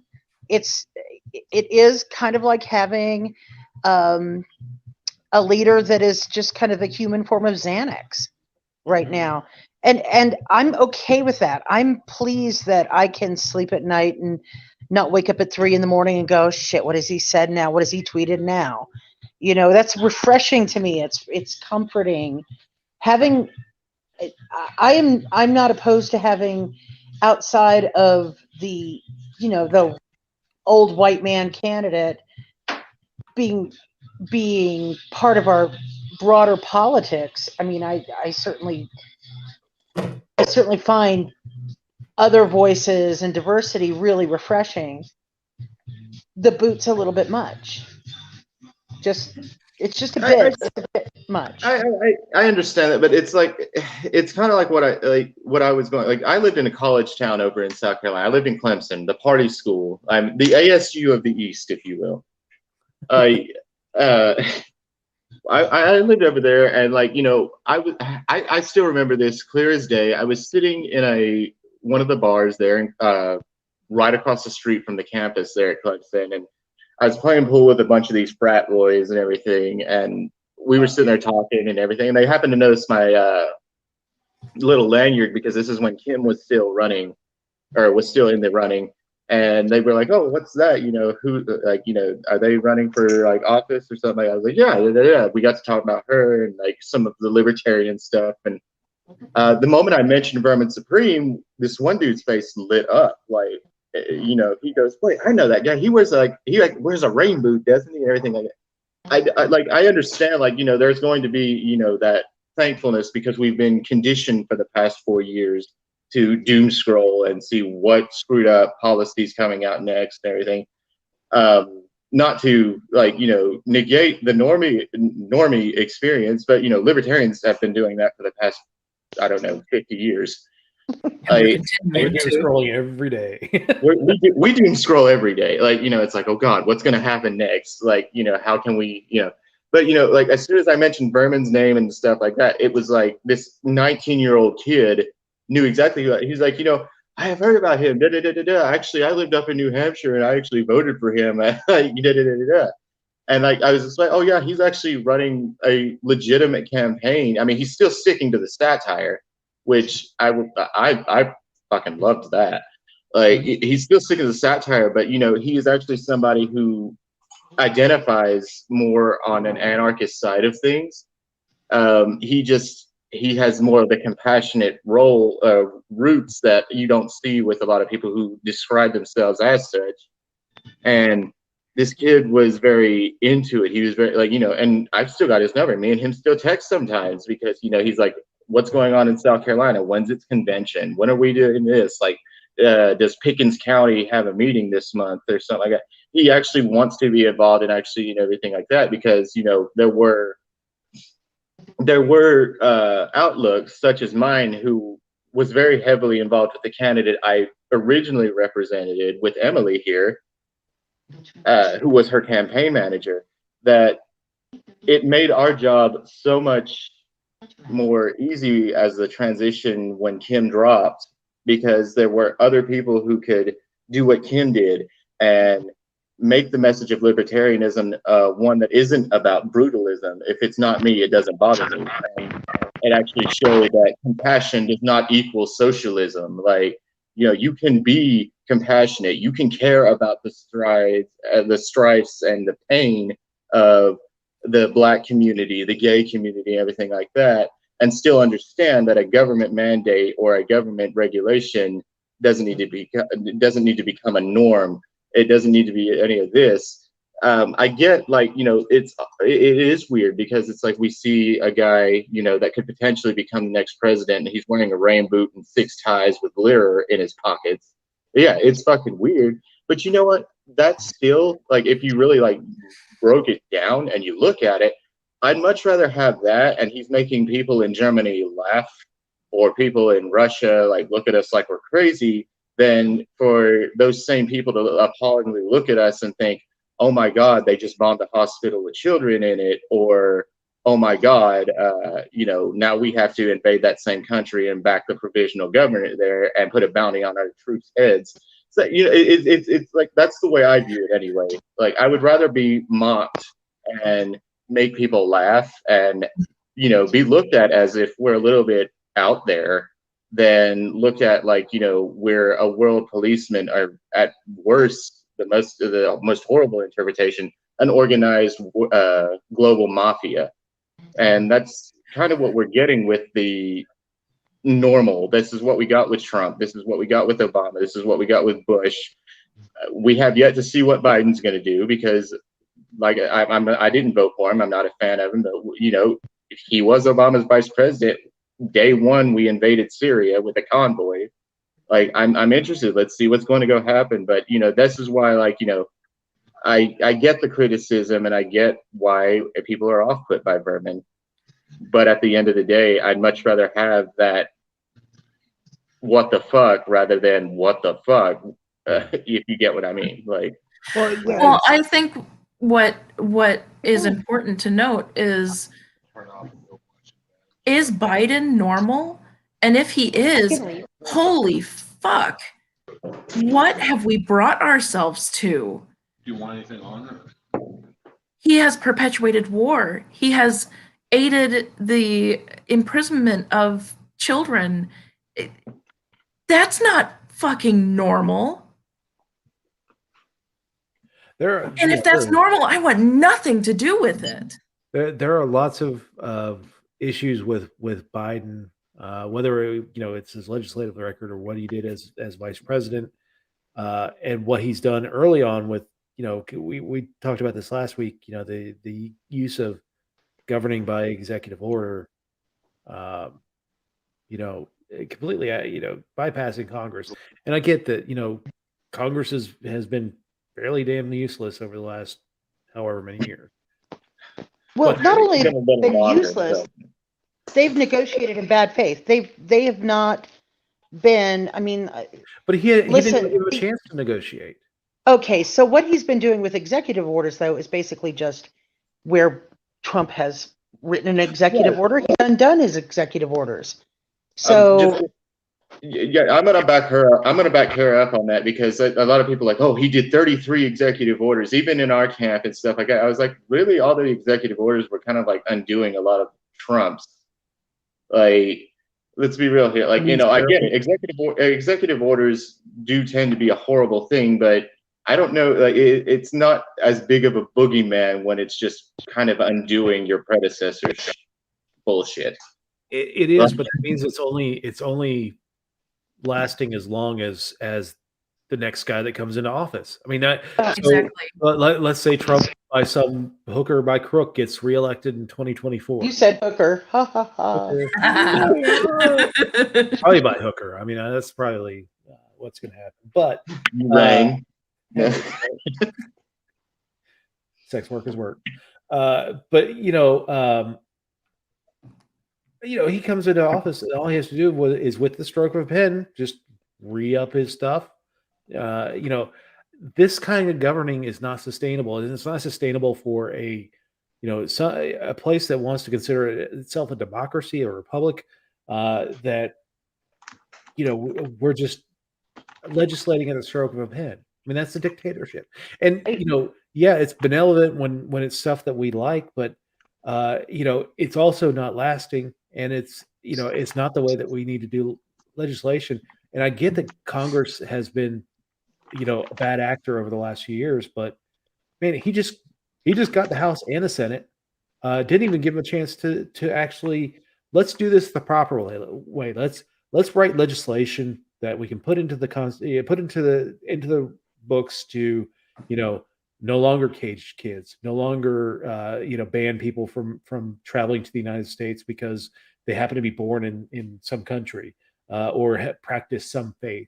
I mean, these are things that we should definitely be doing as legislation, not just stroke of the pen that can get. Well, sure, and they can go back and do good work as a legislature, but there are some things that needed to be stopped right away, like the transgender military service ban. Yeah, that should have been lifted right away. The keeping kids in cages and unifying their parents with the kids with their parents, that needed to be done right away. Getting back into the Paris Climate Accord needed to be done right away. Those are things that needed to be done right away. And they go back. Cages? Did he stop the kids in the cages? Because my understanding is that was something that he's not done yet. Yeah. Well, he's been in office for what, 10 days? Well, I mean, if you're going to use that as an example of, He doesn't have a magic wand. well, Oh, I Well, mean, yes, he does have a magic wand with executive orders. he is doing what he can. I'm willing to give him the benefit of the doubt. He wasn't my candidate. So he's 10 days into office. And yeah, these things take some time. You can't just like throw the kids out on the street. He can only write 3.3 executive orders a day. Is that the limit? I mean, if there are things that need to be done right away, why doesn't he do them right away? Well, we could have an intellectual discussion about this, or we can just throw joke lines. I mean, honestly, things like reunifying kids with parents is going to take a little bit of time. I'd like to give him a minute to do that. But I'd like to have that. I thought you said it needs to be done right away. I'm not joking. It does need to be done right away, and it doesn't need to be done by, Mitch McConnell and Chuck Schumer bickering over, line 33, subsection 5. It needs to be done now. And then they can go back and write laws, and then they can write laws that say we don't do this bullshit again. Well, I mean, honestly, here's my problem is this was the one thing that he actually said, day one, I'm going to reunite kids and their families. And, of all the executive orders that he pumped out that first day, abrogating some of the stuff that, again, I don't have a problem with some of the things that he did, but I just have a problem with legislating this way, and that, we're going to continue to make this the way that we do legislation in the United States, that we don't do it the proper way, that yes, it's difficult. Yes, you got to negotiate. Yes, you got to do this and do that. But turning it over to legislation by the stroke of a pen or decrees from on high, if you're in favor of the current president, it's great. But once you're no longer in power, or in our case, we've never been in power, they tend to be, it's like one good thing, which is, hey, we're not going to give money for arms to Saudi Arabia. We're going to back off of that. That's a good thing. We're not going to profile people because they're Muslims coming over from this country or that country. That's a good thing. I get that. But then there are going to be other bad, things that are bad, that are just going to be done out of political expediency rather than doing the right thing and getting these done the way that they should be when you're functioning in a representative republic. And if it's because it's difficult that that you're doing it this way, that means perhaps it's not as popular as people think it is. That you think that people think it is. That you think that Mitch McConnell's ideas represent the voters of America? They must, because a good percentage of them. Yes. We put them in there. Well, I mean, not that we put them in. The people in Kentucky put them in there. Well, no, that's but so they must represent some of the people who elected him. 50% of the Senate voters were, either electing a Democrat or electing a Republican, and because we're 50-50 right now. So it's not, was it the will of the people? I can't say, why Mitch McConnell is so popular amongst the Republican, members of the Senate. I don't get it at all. I mean, I know that he is a political operative and he survived a whole bunch of shit, but and maybe it's because he does get beat up and he takes some of the heat off of the other senators. But I think he is, somebody that costs them support. And, but again, we're 50-50. 50% of, I don't know what the percentage breakdown is, but I'm sure pretty close to 50-50 as far as the vote goes throughout the country, as far as Republican senator versus Democratic senator, because that's where we're at right now. Well, and this is it's case in point of why the legislate via executive order now and then discuss future policies later isn't going to work. You stop bad shit from happening. You stop the bleeding. It's just like healthcare. You stop the bleeding. You triage it. You stop the bleeding, and then you go and fix the problem. But the thing is, they're not fixing the problem on the back end. And like Because it's Right. 10 days in. well, no. I mean, what we saw with Obama They putting haven't in been. executive orders when he was president, they didn't fix it on the back end. They just put in executive orders. Trump did the same thing. He didn't fix it on the back end, even though he had control of the House and the Senate. He didn't fix it on the back end in the proper way. He just put the executive orders out there and just did it. And exactly, exactly what you said was right, Kara. It's because the people who are supposedly representing us don't have our best interests at heart. That's No, true. they don't. No. End of story. So why are we going to allow some whack job to do triage just because he's the first guy who we said can? Well, first of all, he's not a whack job. I mean, he's a serious individual who has even though he wasn't children. candidate, he what? Sniffs children. Oh my God, that's just It's seriously ridiculous. It's a weird. That's it's ridiculous. That's just seriously ridiculous. I mean, okay. He's a serious person who has spent the last 50 years of his life dedicating it. He wasn't my candidate, but he has dedicated his life to trying to make government good. And so by putting innocent people in jail for victimless crimes with his 1994 bill. And again, he has come out and said that he doesn't agree with it now. I mean, people can evolve on issues. People can change on issues, and people can come to the side of sanity and clarity and right. And I respect that. You should be able to. If you can't evolve on issues, you shouldn't be in government. If you can't look at how things play out and how they affect people disproportionately, and you can't see how what you've done has done harm, and then change your mind about that, then I don't think you're capable of governance. If I don't disagree with you. Right. I think but it doesn't qualify you for executive legislature. But neither does just throwing out something like, oh, he sniffs children. I mean, like the people who say, oh, well, he kissed his son on the cheek and that's not proper. Come on.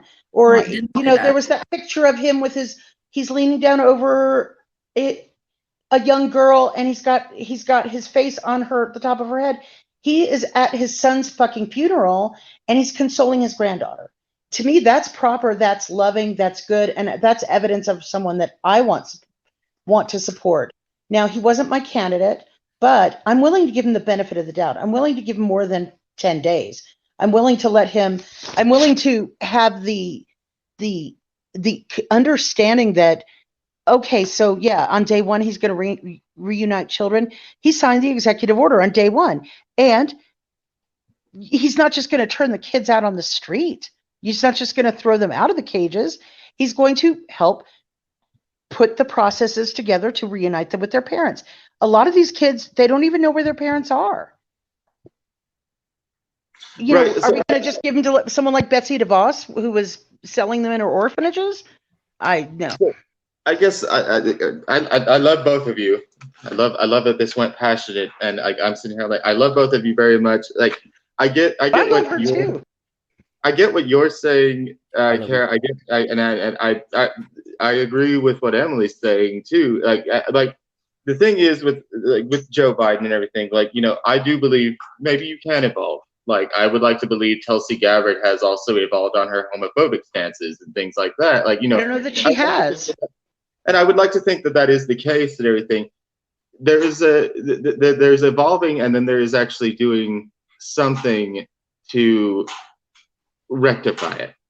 I would like to see if Joe Biden has truly evolved. I don't believe Kamala has at all. I think Kamala says whatever will put her ahead. But if Joe Biden truly has evolved, I would love to see him push Congress to rescind, if not reform, that 94 crime bill that he put through. I would like to see him actually take these experiences and everything like that, because even Donald Trump brought in, granted it was Kim Kardashian, but even Donald Trump brought in consultations on the prison industrial complex and everything like that. I would like to see Joe Biden do things like that to actually show that he's evolved. rather Well, than paying lip service. what about ending the contracts with private prisons, the federal Private contracts prisons with are private such, prisons? but private prisons are such a small percentage, and it doesn't deal with the actual issue of But they are the criminalization. huge lobby, though. They're not. And They're they not even the are. biggest lobby of it. They're not even the biggest lobby. The private prison industry is a large lobby, but when it comes to matters of criminal justice, when it comes to matters of like ending the drug war, decriminalizing cannabis, the biggest lobbies are the public sector unions, the police unions, the prison guard unions, that are the ones putting in so much money to fight these things because You got the stats? I did because the private prison industry is only 10% of the all prison population. It's not even that much of the federal. I don't believe. Is that federal and state though lobbying money? Yeah, I remember the California initiatives. The money I think was about 2-1 between public sector unions and the private industry. And I mean, but And again, is that to candidates or is that to PACs? well, it was like for Canada, California, that was for and against the ballot initiative. But for but again, the private prison industry, it is a malignant tumor on the prison industry, but it's also a part of the grander malignant tumor of we're over criminalizing people, and we're Over criminalizing people, but with the private prison industry, we have they're still stapled a profit motive to the removal of someone's liberty, and that is the we've bottom done line. the public as well. I mean, when you look at like Louisiana, where people are put into prisons and they farm them out to the county prisons for they make money off of those prisoners in the county and the state prisons, by denying them things like education, denying them quality food, denying them things like that. The sheriff's office gets money to again put more people in prison because they get more. You put more people in prison, you get more money because you're able to get a bigger budget, and then you're able to scrimp on the basic necessities of life. There are perverse incentives no matter what. Yes, private prisons are absolutely a perverse incentive, and I'm glad that they're doing something about it. But until you address the idea that we're criminalizing people for making personal choices, we're criminalizing people because they're poor, we're criminalizing people because they don't have the education in their life to make to get out there and be successful in the workforce. Well, let me tell you, I spent my entire years in law school working for the Innocence and Justice Project, and I spent quite a bit of time in our prison system here in New Mexico interviewing inmates. And my very first trip to the state prison in Santa Fe, I interviewed some trustee prisoners that were getting ready to be released. And I asked them, well, so you're getting ready to go. What are you thinking? What are you going to do? And these two guys in particular, I will never forget them. They said, we're going to be right back here in as quick as we can get here. And I said, well, why is that? And he said, well, look, we're being released with nothing. We have nothing. We can't get a job. We can't get hired. We're being forced to return to our communities because that's the only place we have to go is our family. Everybody in our family has been in prison. So just by going home, we are reoffending and we will be sent right back to prison because we are interacting with other convicted people. And so we will be right back here in no time. And they kept coming and going. One guy I talked to said that he had hoped that he would be able to get some sort of an education and he wanted to go and work in the oil fields, but there are no opportunities. And once you're out of prison, you are instantly reoffending just by being back in your community. And that's a shame. And you're right. You're preaching to the choir here with, sending people to prison for being poor, sending people for making personal choices. I've always been pro legalization of marijuana. I've always supported, expunging the criminal records and getting people, once you've paid your dues by going to prison for whatever crime you've committed, you should be able to be considered a full person again, that you should be able to vote. You should be able to go into the community and get a job. And you are, again, a whole person. It is really criminal.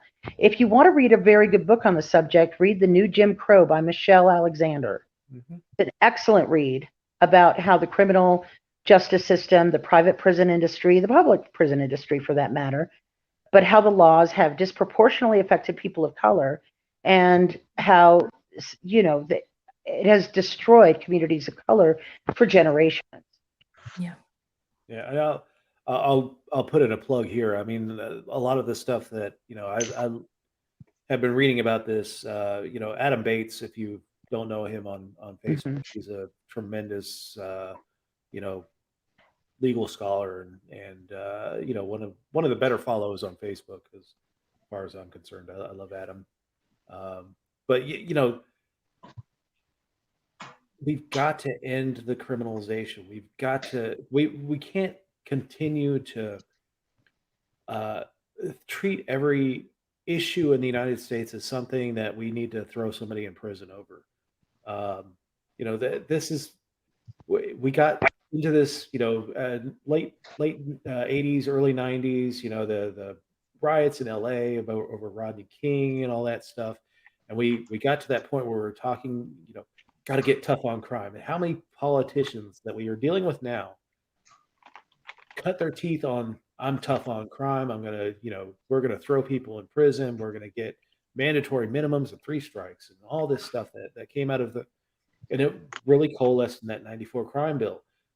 My hope for Biden is that we'll see something very, very soon that addresses this.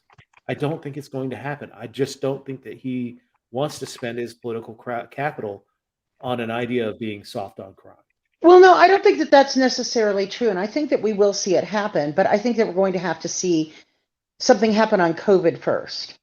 That we have got to stem the bleeding. The Trump administration left us in huge peril. He lied about how many vaccines had been produced and procured for America. It was half the number. He had no distribution plan. He did nothing to help the states. His stimulus packages were punitive to the states and didn't give any money, any resources for the distribution of the vaccine.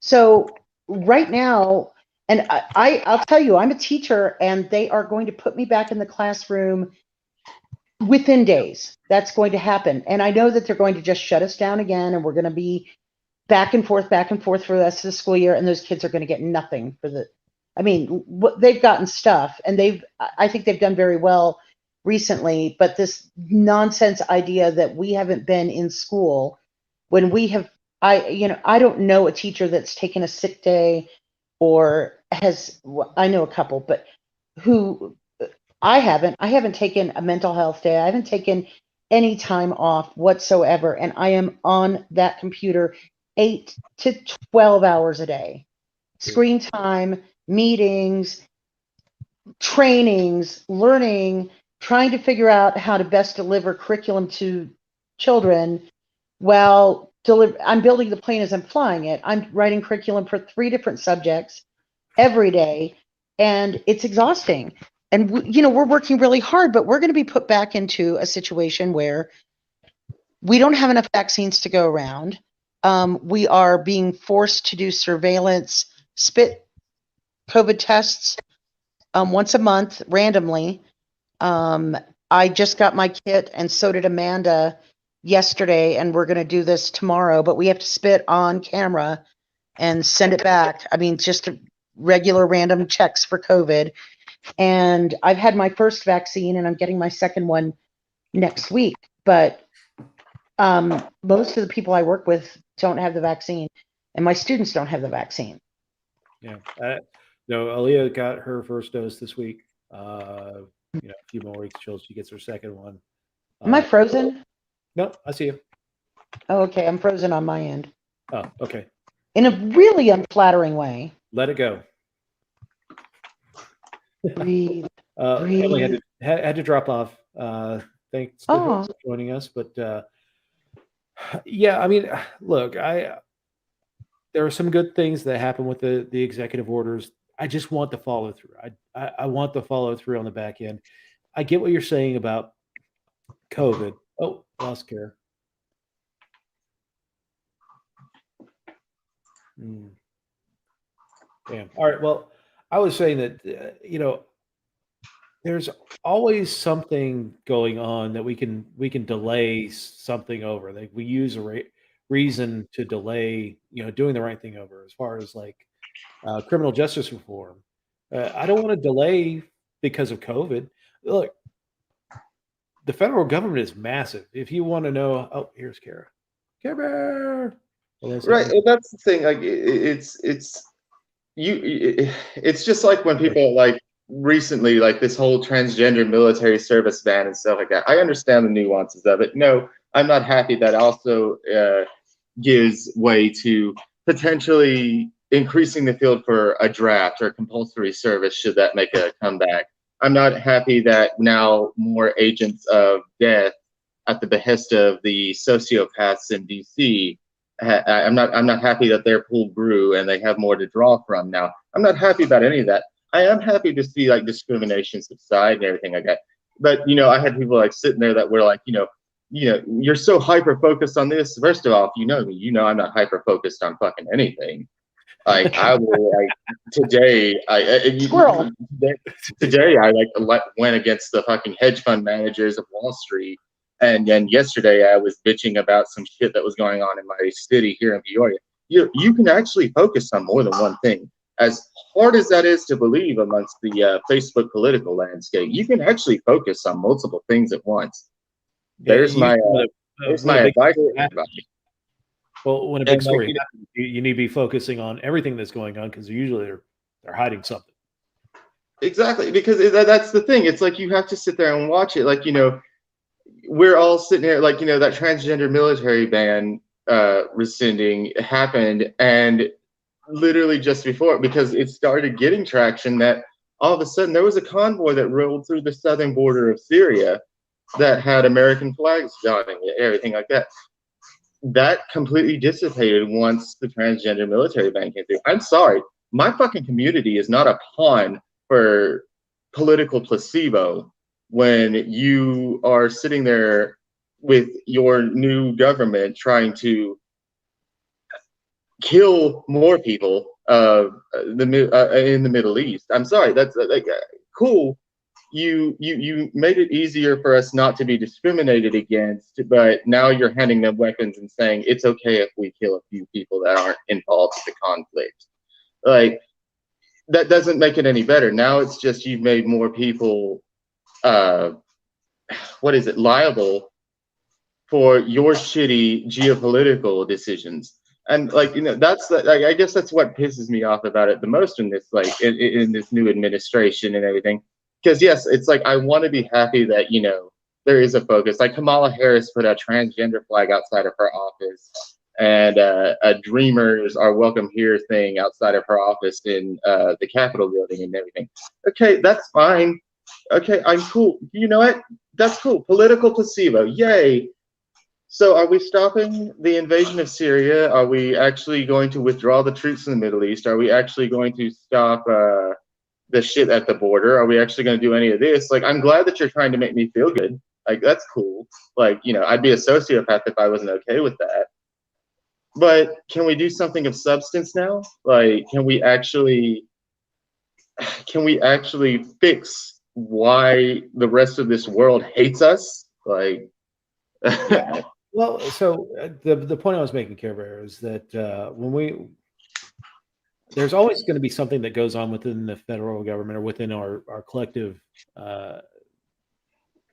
consciousness that can always take precedence to whatever we want it to take precedence for.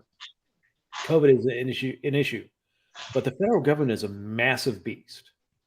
You can have people focusing on COVID and addressing the shortfalls of COVID if you get the FDA out of the way, or at least deal with whatever the hell they do, and get people trained up on giving the vaccines, making sure that the supply lines are getting to the people it needs to get to. But you don't need the entire federal government focused on just that one thing. We've got the Department of Justice that can start looking at how do we unwrap this 1994 crime bill. Department of Justice really doesn't need to be involved in the COVID. But how do you know that they're not doing that? I don't know. Yeah, I mean, maybe they are. And you know what? If we get to like a year or two down the road, and the Biden administration has seriously dumped some political capital in the idea of let's reform criminal justice, hats off to them. Absolutely. Uh, I just don't know that that's their focus. I mean, what we've gotten out of the box is moving to Syria. We're probably not going to move out of Afghanistan. Good thing on the not funding the Saudis. That's a good thing. I'll give them kudos on that all day. Um, and then the executive orders. Some good things. I'm not big on the Paris Climate Accords. There's some gaping holes within the Paris Climate Accords for me. I mean, I understand the reason why he's going back into that. I hope he goes back into the joint comprehensive plan of action with the Iranians.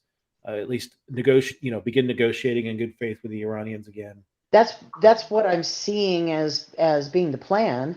Well, he's listening to Dennis Ross, and Dennis Ross is full of this. Iranians are bad actors, and you can't trust them.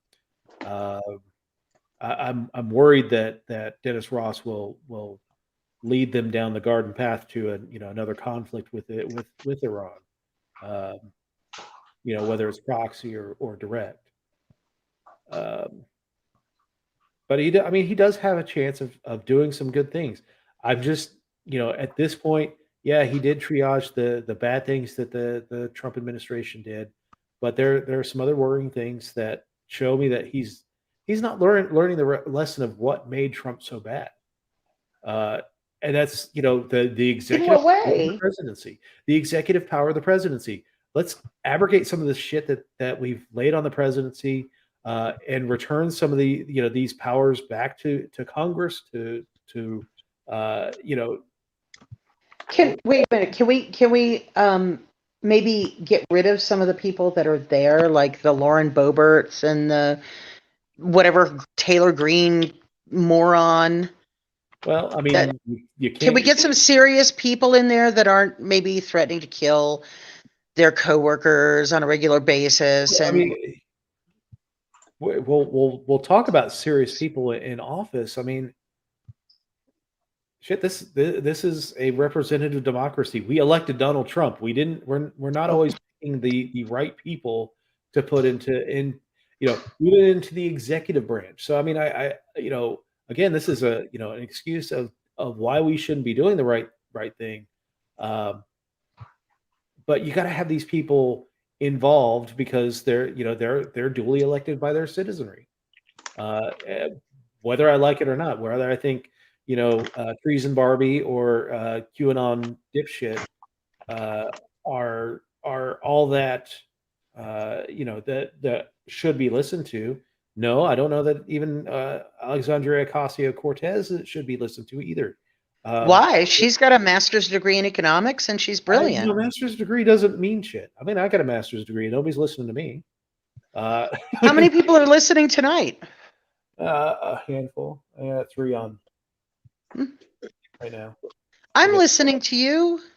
But nobody's gonna. Nobody's funneling me money to run for office. Nobody's. I'm not in office. Well, are you running? I'm going to run to the fridge here soon. David to the fridge.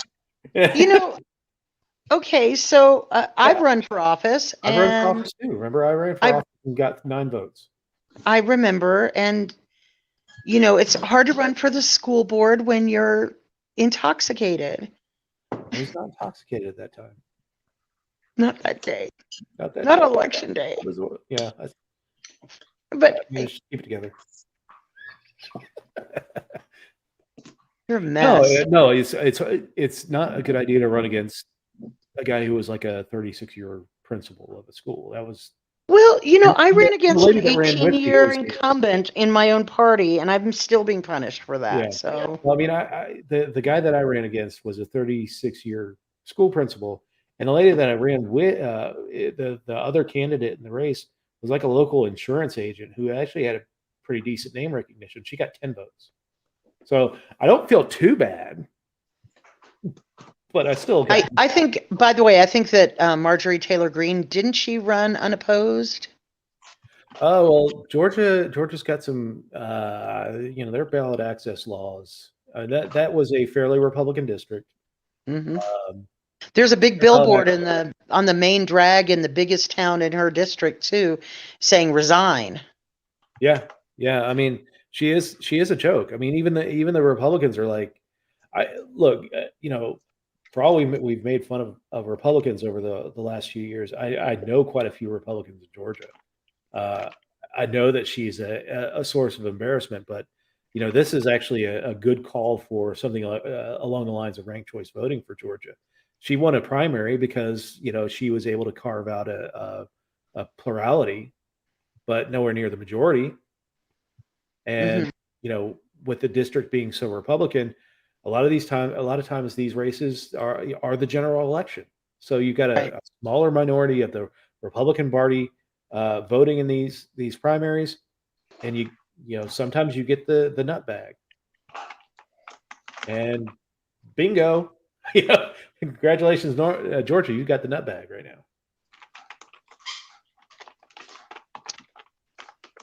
But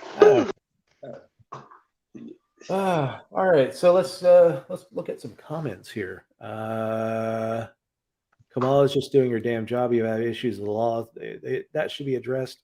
I do, but I mean that's to me. This is the whole. You should be. I was just doing my job. It's always a weak argument to me. It's not when you're a prosecutor. Prosecutors do have a good amount of discretion on things. They can choose not to prosecute. They do. They can. They do it with cops all the time. Shit. The pressure there, though, is that the funding for their office comes through federal drug laws, things that I have said for years were a bad thing to have. Yep. Yeah, perverse incentives. Let's see. That's not incentives. It's well, it's an incentive. If you're telling somebody your office is going to get more money if you cage people for smoking a plant or injecting themselves with heroin or whatever, that's a perverse incentive. That's rewarding people for causing harm on something that's a healthcare issue. It's not a law and order issue. So that is to me, that is a perverse incentive. Let's see. Obama said that's the fault of the lawmakers. Yeah, Obama said he did what he could with the executive orders and said that Congress would have to do the proper law. Gang of Eight, Senate, immigration bill. Yeah, I remember that. That was. I'm trying to see more, and it's not letting me. But yeah, I mean, yeah, it does require Congress to play ball, but I think we're moving to the point where it's just, it's easier to do it this way, and we do. Hi, Nikki. Our cousin's watching. Nicole. Let's see. Do we continue with Abraham Accords? So that's one positive thing that I can look at with Biden is, getting back and not, I especially for my friend Holly, continuing to work with the Palestinians or reworking with the Palestinians, I think is a good thing. I'm not always great about funneling a ton of cash, but at least to have someone that's a little more honest of a broker within the Middle East region rather than Jared. So, But do we continue with the Abraham Accords? Right now, my mind is not working. So, is this the? Do we continue putting the? Do they continue with the moving the embassy from Tel Aviv to, or have the embassy in Jerusalem rather than bringing it back to to Tel Aviv? I I don't know. think that they've said that they're going to maintain the embassy in Jerusalem. Yeah, I mean, I don't see them pulling back from that. I think that's it's just a hot button that they're not going to want to get involved with. But yeah, anyway. Anybody have any other things they want to talk about? Kara, you got anything you want to? Well, we brought up Iran earlier, and I know we're fast approaching that deadline where Biden is pretty much continuing the Obama administration's talks with Iran, and amongst other things, because a lot of like what I've seen, especially with these executive orders and everything that are coming out, it's just been Biden kind of like picking up where Obama dropped off and handed his authoritarian keys over to Donald Trump. Like with this Iran thing, I was just reading it. Like I'm going to pull it up real quick because I just read it. Yeah, so the JCPOA, which is a Joint Comprehensive Plan of Action, which was signed in the mid 2010s, it's not a treaty. Israel's wanting. Well, that's the thing. Israel's wanting a seat at the table during these these renegotiations and stuff like that, and Iran's like, "You can go fuck yourself." That would be interesting. I mean, I know that they've had some rapprochement with other countries in the Gulf. I don't think that Iran's there yet. When you're still dealing with the supreme leader, they're not there yet. And really, Israel has no call in this one because honestly, they've got a nuclear program. They've got would you put as a precondition to Israel joining the talks that Israel gives up its nuclear program and its nuclear weapons? Right, and that's the thing. What's that guy's name? His first name's Mohammed. Their foreign minister, I guess, Zarif. That's his name. Zarif, yeah, Ali Zarif. Yeah, he pretty much said it's like either we go back to the deal as it was before Trump muddied those waters, or we're not talking with you. Like they pretty much told Biden, it's like, no, Israel's not getting a seat at this table.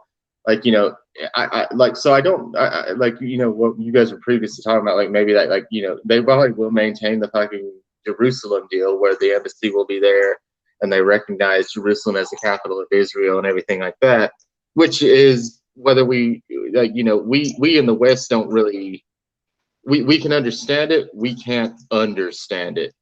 Yeah, that's going to be a conflict regardless. And like Iran's foreign minister has already said, like, we're not doing anything else. We're going back to the way it was and the conditions under which it was discussed, or we're not discussing it at all. And you guys can go pretty much fornicate yourselves with your AIM-20 missiles. Like, and I'm not like I don't sympathize with Iran. Like I've read extensively on this.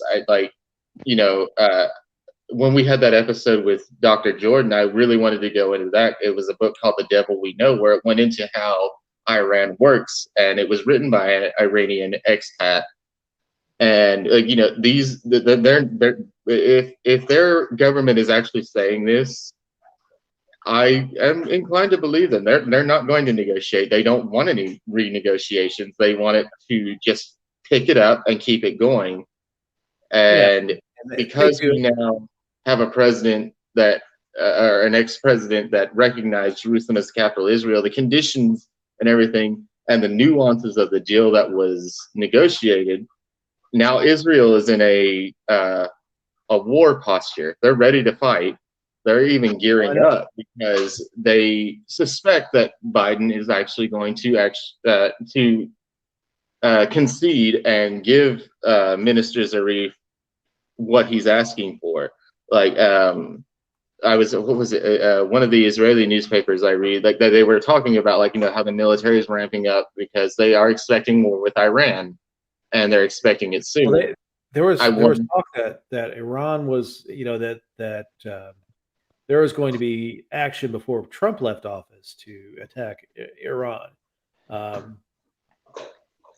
think Trump was so concerned, and he decided to attack the U.S. Capitol instead. Yeah, Yeah, roll the dice. It's convenient. Heads we go, Iran. Tails, we sack the Capitol. When they killed Qasem Soleimani, the head of the Iranian Guard, Trump was presented with several options, and most of them were to take out the militia that actually had done the attacking of the U.S. embassy and the U.S. airbase in Iraq. Did you all see? I'm sorry, David. Did y'all see, by the way, the QAnon shaman wants to testify at the impeachment? Yeah, and all of Trump's attorneys quit, and then he got 2 more today or something. I don't know. Yeah, we talked about that earlier. I'm double your fee, request half up front. That's all. Yeah, that's how you got to deal with Trump. If you're going to do that, he doesn't have any money. Well, no, he's got money. These idiots have been dumping money into his legal defense fund for how long? He's got money. He's just going to try and figure a way of funneling it into his bank account. Right. Well, because he owes who? $400 billion? Who's who of unsavory characters? I don't want to be on his. I would not want to be on President Trump's Secret Service detail. I wouldn't want to be on his legal team either. I'd value my law license more. Yeah, exactly. Oh my God, what a shit show. So the shaman wants to testify. Apparently Trump pissed a lot of those guys off by not pardoning them. You didn't give me a pardon. Give me a pardon, so I'm going to testify. Which honestly, I think it's a ploy for him to get into court to spew in a bunch of his QAnon bullshit. Probably. I find that more likely than him actually testifying against the president. It's going to be entertaining any way you look at it. But the other entertaining piece of news that we kind of talked about, on offline, or actually online, technically, the head of the Proud Boys. Yes. Bitches get yes. Well, that was the one I sent you the other day. That he was an informant for the government for. So Spike Cohen many years, 2004 on. Yeah. Well, Spike Cohen would talk about when you're in a group and somebody wants to egg on violence, they're a Fed. They're the Fed. Don't trust them. Well, it's not just Spike that's ever said that. That's kind of been like a libertarian mantra. Hell, I remember Kim Ruff even saying something similar. Like, you watch out for those types of people. They want us to come across as these assholes that are hell bent on violence and brutalism, and we're not. Like I said, and it's one of those things. We are not brutalists. Libertarianism and liberty is not brutalism, and compassion is not socialism. It is. You've got to watch out. Like this leader of the Proud Boys and everybody, which we all have seen the people. It's like, oh well, he's like this Dominican guy. They can't be like this racist. They can't be racist. And everything like that. Like they've tried every conceivable refutation to why the Proud Boys are not a bad entity. And now I'm hoping that this revelation of him being a former government Fed, so to speak, I'm hoping that we can finally stop relying on these little fringe groups and these little who was it? Somebody just posted this that I read earlier. I think it was Alexander Di Benedetto. He's here in my state. He just posted something. He goes, anti-establishment does not equal libertarian. No. I would go one step further and say anti-establishment does not mean anarchist. And that case right there, the head of the Proud Boys is Exhibit A. right there. Like, Exactly. Am I still here? Yeah, I see. I see. I put you on mute for a second, but yeah, you're here. Your camera's not working now. Oh, let me try to go out and come back in. I don't know what happened. Hold on. All right. All right. Why did Judge Roberts turn down being judge for the Senate trial? Would you want to be involved in that bullshit? I, I, I you know, he had one already in the last year, so I'm sure he's got better things to do with his time. Did they ever find a judge to do this? who was it? I'm sorry. John Roberts, the Chief Justice, dropped Oh, out okay. of being the Chief Justice of the impeachment trial. Yeah, I haven't heard anything yet. I've just been seeing people who are the same people that made fun of the Hillary supporters that couldn't get over it, not getting over Trump's loss. Wait, what? Which, by the way, I saw back there in West Virginia, you guys had a guy arrested at Charleston. Which one? The guy that was carrying a gun into the Capitol, apparently, and he had like a bunch of like literature in his truck when they went and impounded it that said "Stop the Steal" and all that fun stuff. Like, See, I'm loving the hypocrisy abounding right now. It's like they have made fun of and like capitalized on making fun of Hillary's supporters from 16. Just get over it. He's your president. Which we did. And then this shit happens. And here's what really bothers me about that. Hillary Clinton won the election, popular vote, by over 3 million votes. Donald Trump lost by 8 million votes, and he has the audacity to say he won in a landslide. When he said he won in a landslide in 2016, when he lost by 3 million votes. He doesn't understand what that means. I don't think he knows what landslide means. Well, no, he's salesman. He also uses the word anarchist and doesn't know what that means. I mean, I think Donald Trump's hold on the English language is not as great as he has the best words. Yeah, he knows all the words. He has the best words. They're huge. They're great. They're tremendous. Like, sorry, my hands are a little bit bigger, so I can't do a proper. Yeah. Try shrinking them or holding them back here where they look smaller. They're huge. It's tremendous.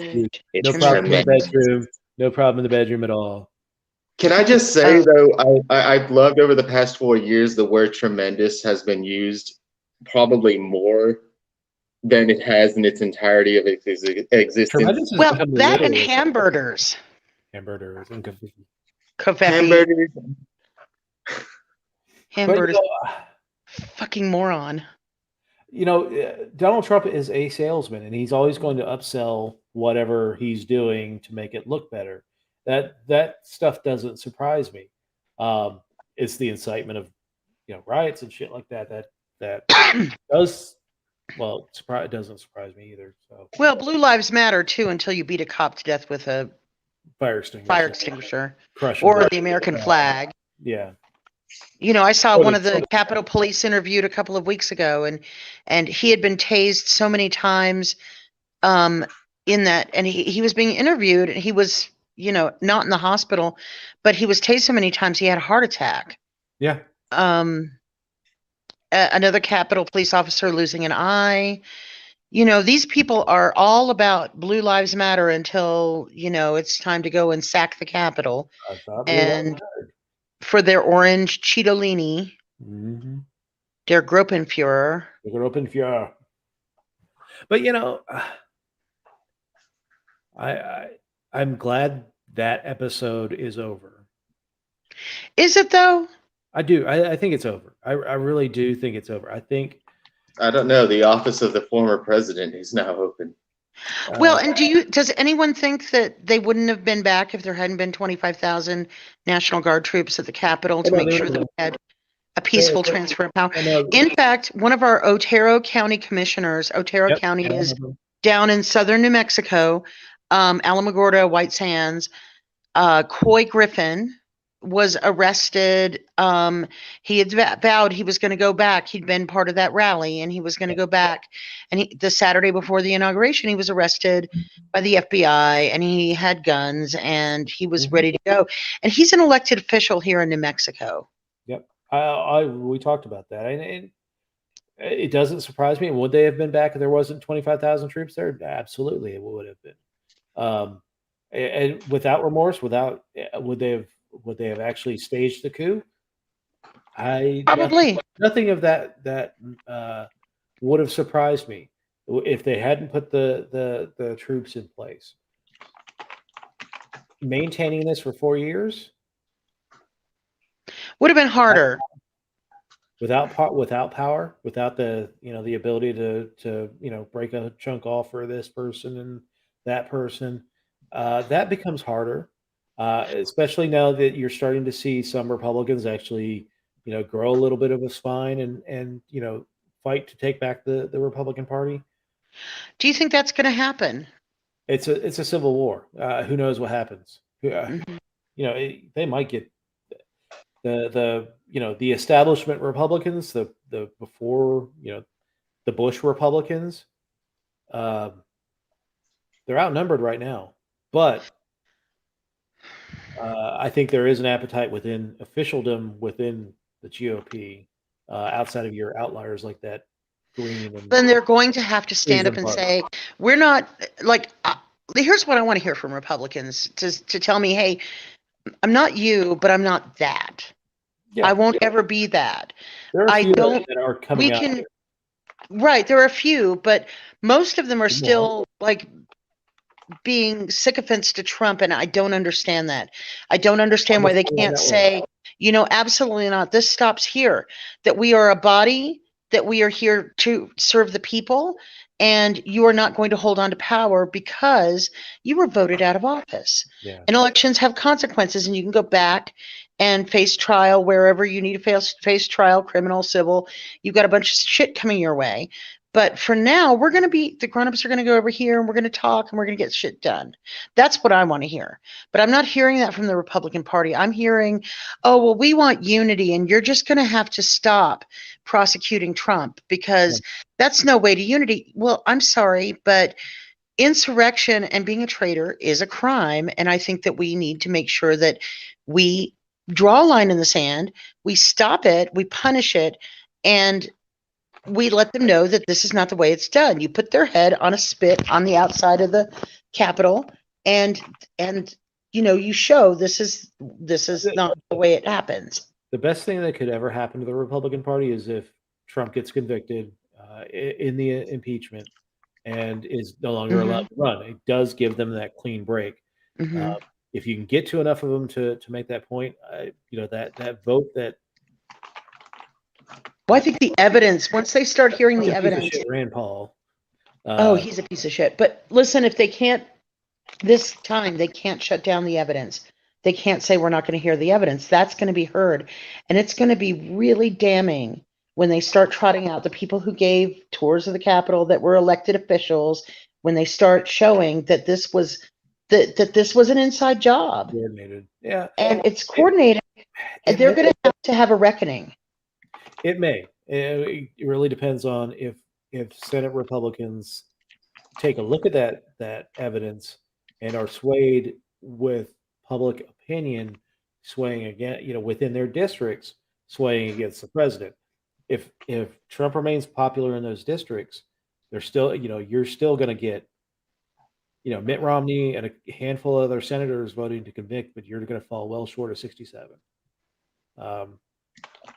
But understand that's really the death knell for the GOP for a few years. Now, I mean, can the GOP make a comeback? Shit, they came back from Watergate. They came back from Watergate. I know, but that looks like middle school crime compared to this. It does now. I'm not precious. I'm not hopeful that we don't have somebody that's able to top that here in the next few years. I don't know. God help us.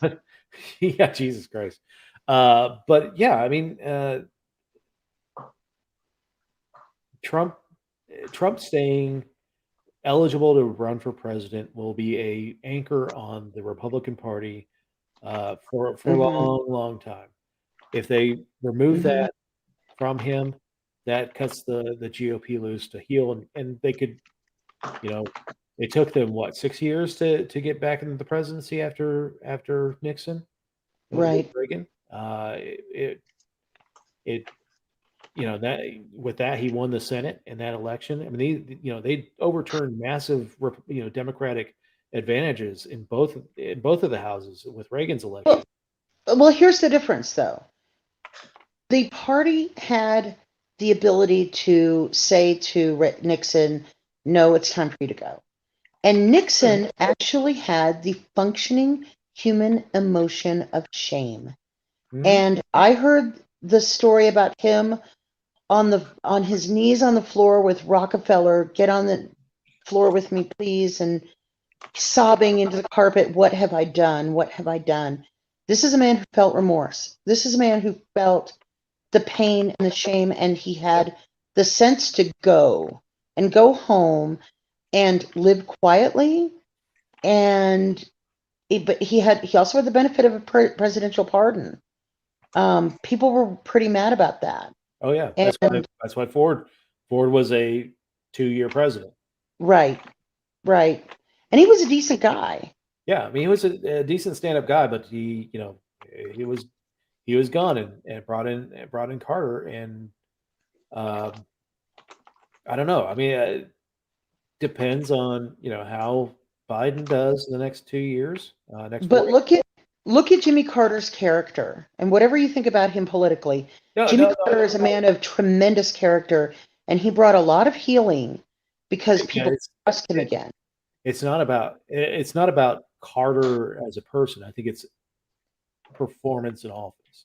If Carter, if Biden, that notwithstanding, he brought some healing back to the country. He brought back, he presided over a very difficult time in our history, but he did so by being an honorable and decent human being. Not one shot was fired under the Carter administration for, that should please the libertarians. He was a good man, and he was doing his best with a really bad lot. And I tell people that Jimmy Carter is probably the best president in my lifetime when it comes to regulations. Like he cut out a ton of regulations during his presidency. That was a good thing. He was probably the best human to ever occupy the office. There is one thing I will fault him for, is that he put a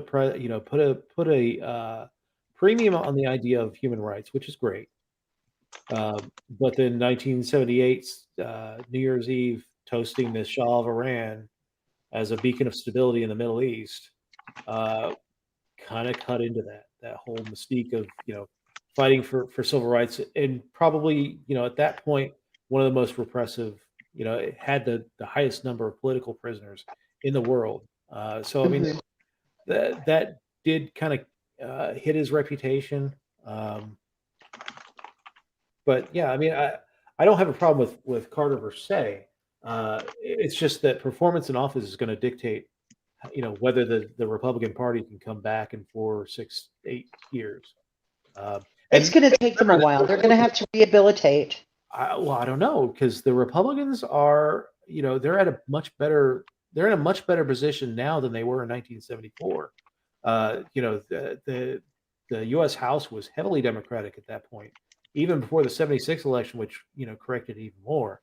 But 74, there were the Democrats had a much stronger hold in the House. They had a strong hold in the Senate, and then by 1980, the House majority was whittled down. The Democrats still held it, but the Senate had fallen to the Republicans. The presidency fell to the Republicans. It's going to take a much more popular person than at least a unifying figure. That, I mean, say what you will about Reagan, he did have more of an optimistic tone to his leadership than definitely more than Trump. But he had that unifying. He brought together that former Democrat, that Reagan coalition, the former Democrat union members, and the old cultural conservatives started moving over into the party then.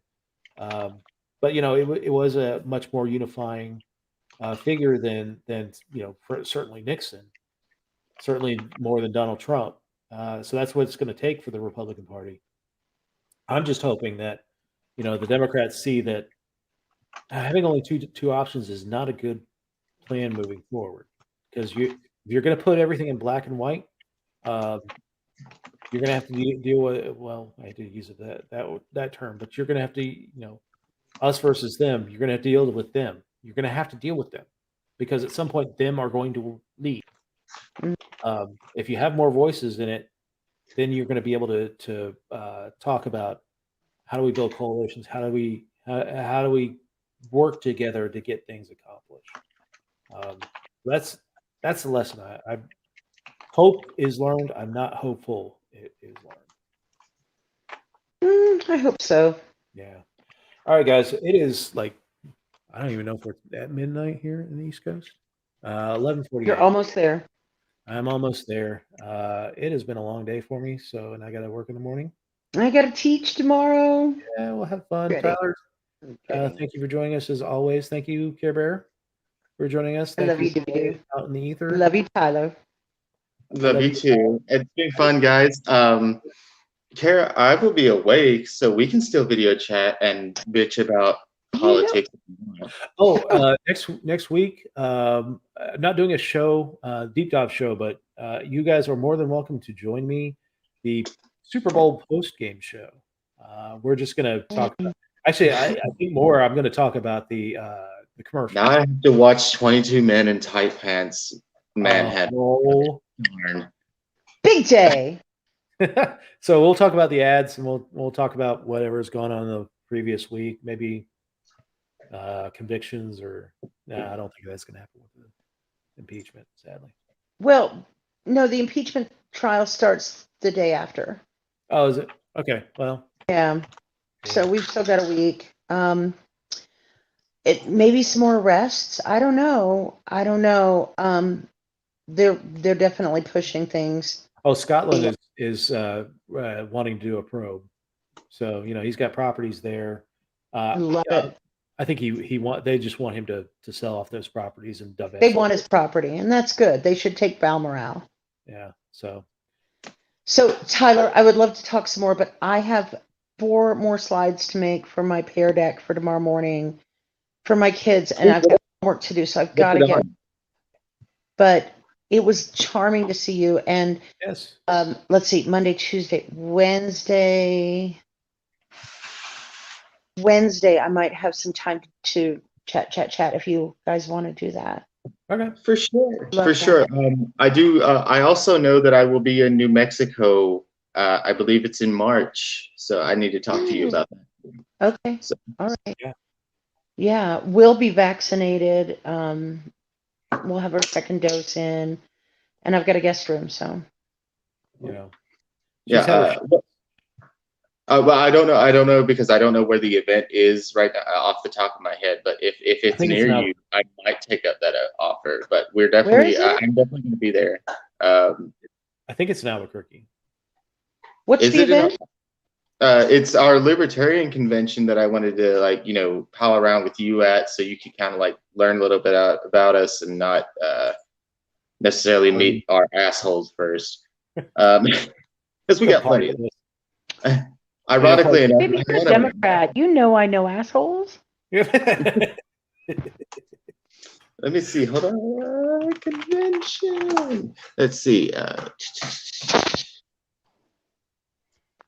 God damn it. But yeah, no, I'm planning on being. I think it's in March. I'm almost positive it is. Yeah, I think it is. Well, let me know the dates and stuff, and I'll talk to Patrick. And it's the 27th of March, so 3 days before my birthday. So we can go out after the event and you're in Aries. Hey, and maybe take him to the karaoke bar. Hey, you know what? I am not taking someone's nasty ass microphone. You do karaoke once COVID is cured. Yo, the bar we have here, they should come out too. Huh? They do karaoke here in one of the bars that I go to around here, and No. they actually make you they'll like tweezer you a sanitary napkin. You have to wipe off the mic and put a brand new cover on it. Honey, I'm a woman. Sanitary napkin means something different. Oh, well, that's fair too. Yeah, well, I'm gay. We have to use those too. Anyway. All right, David, Judy, you should come out too. I'd love to, but I will not receive the vaccine by then.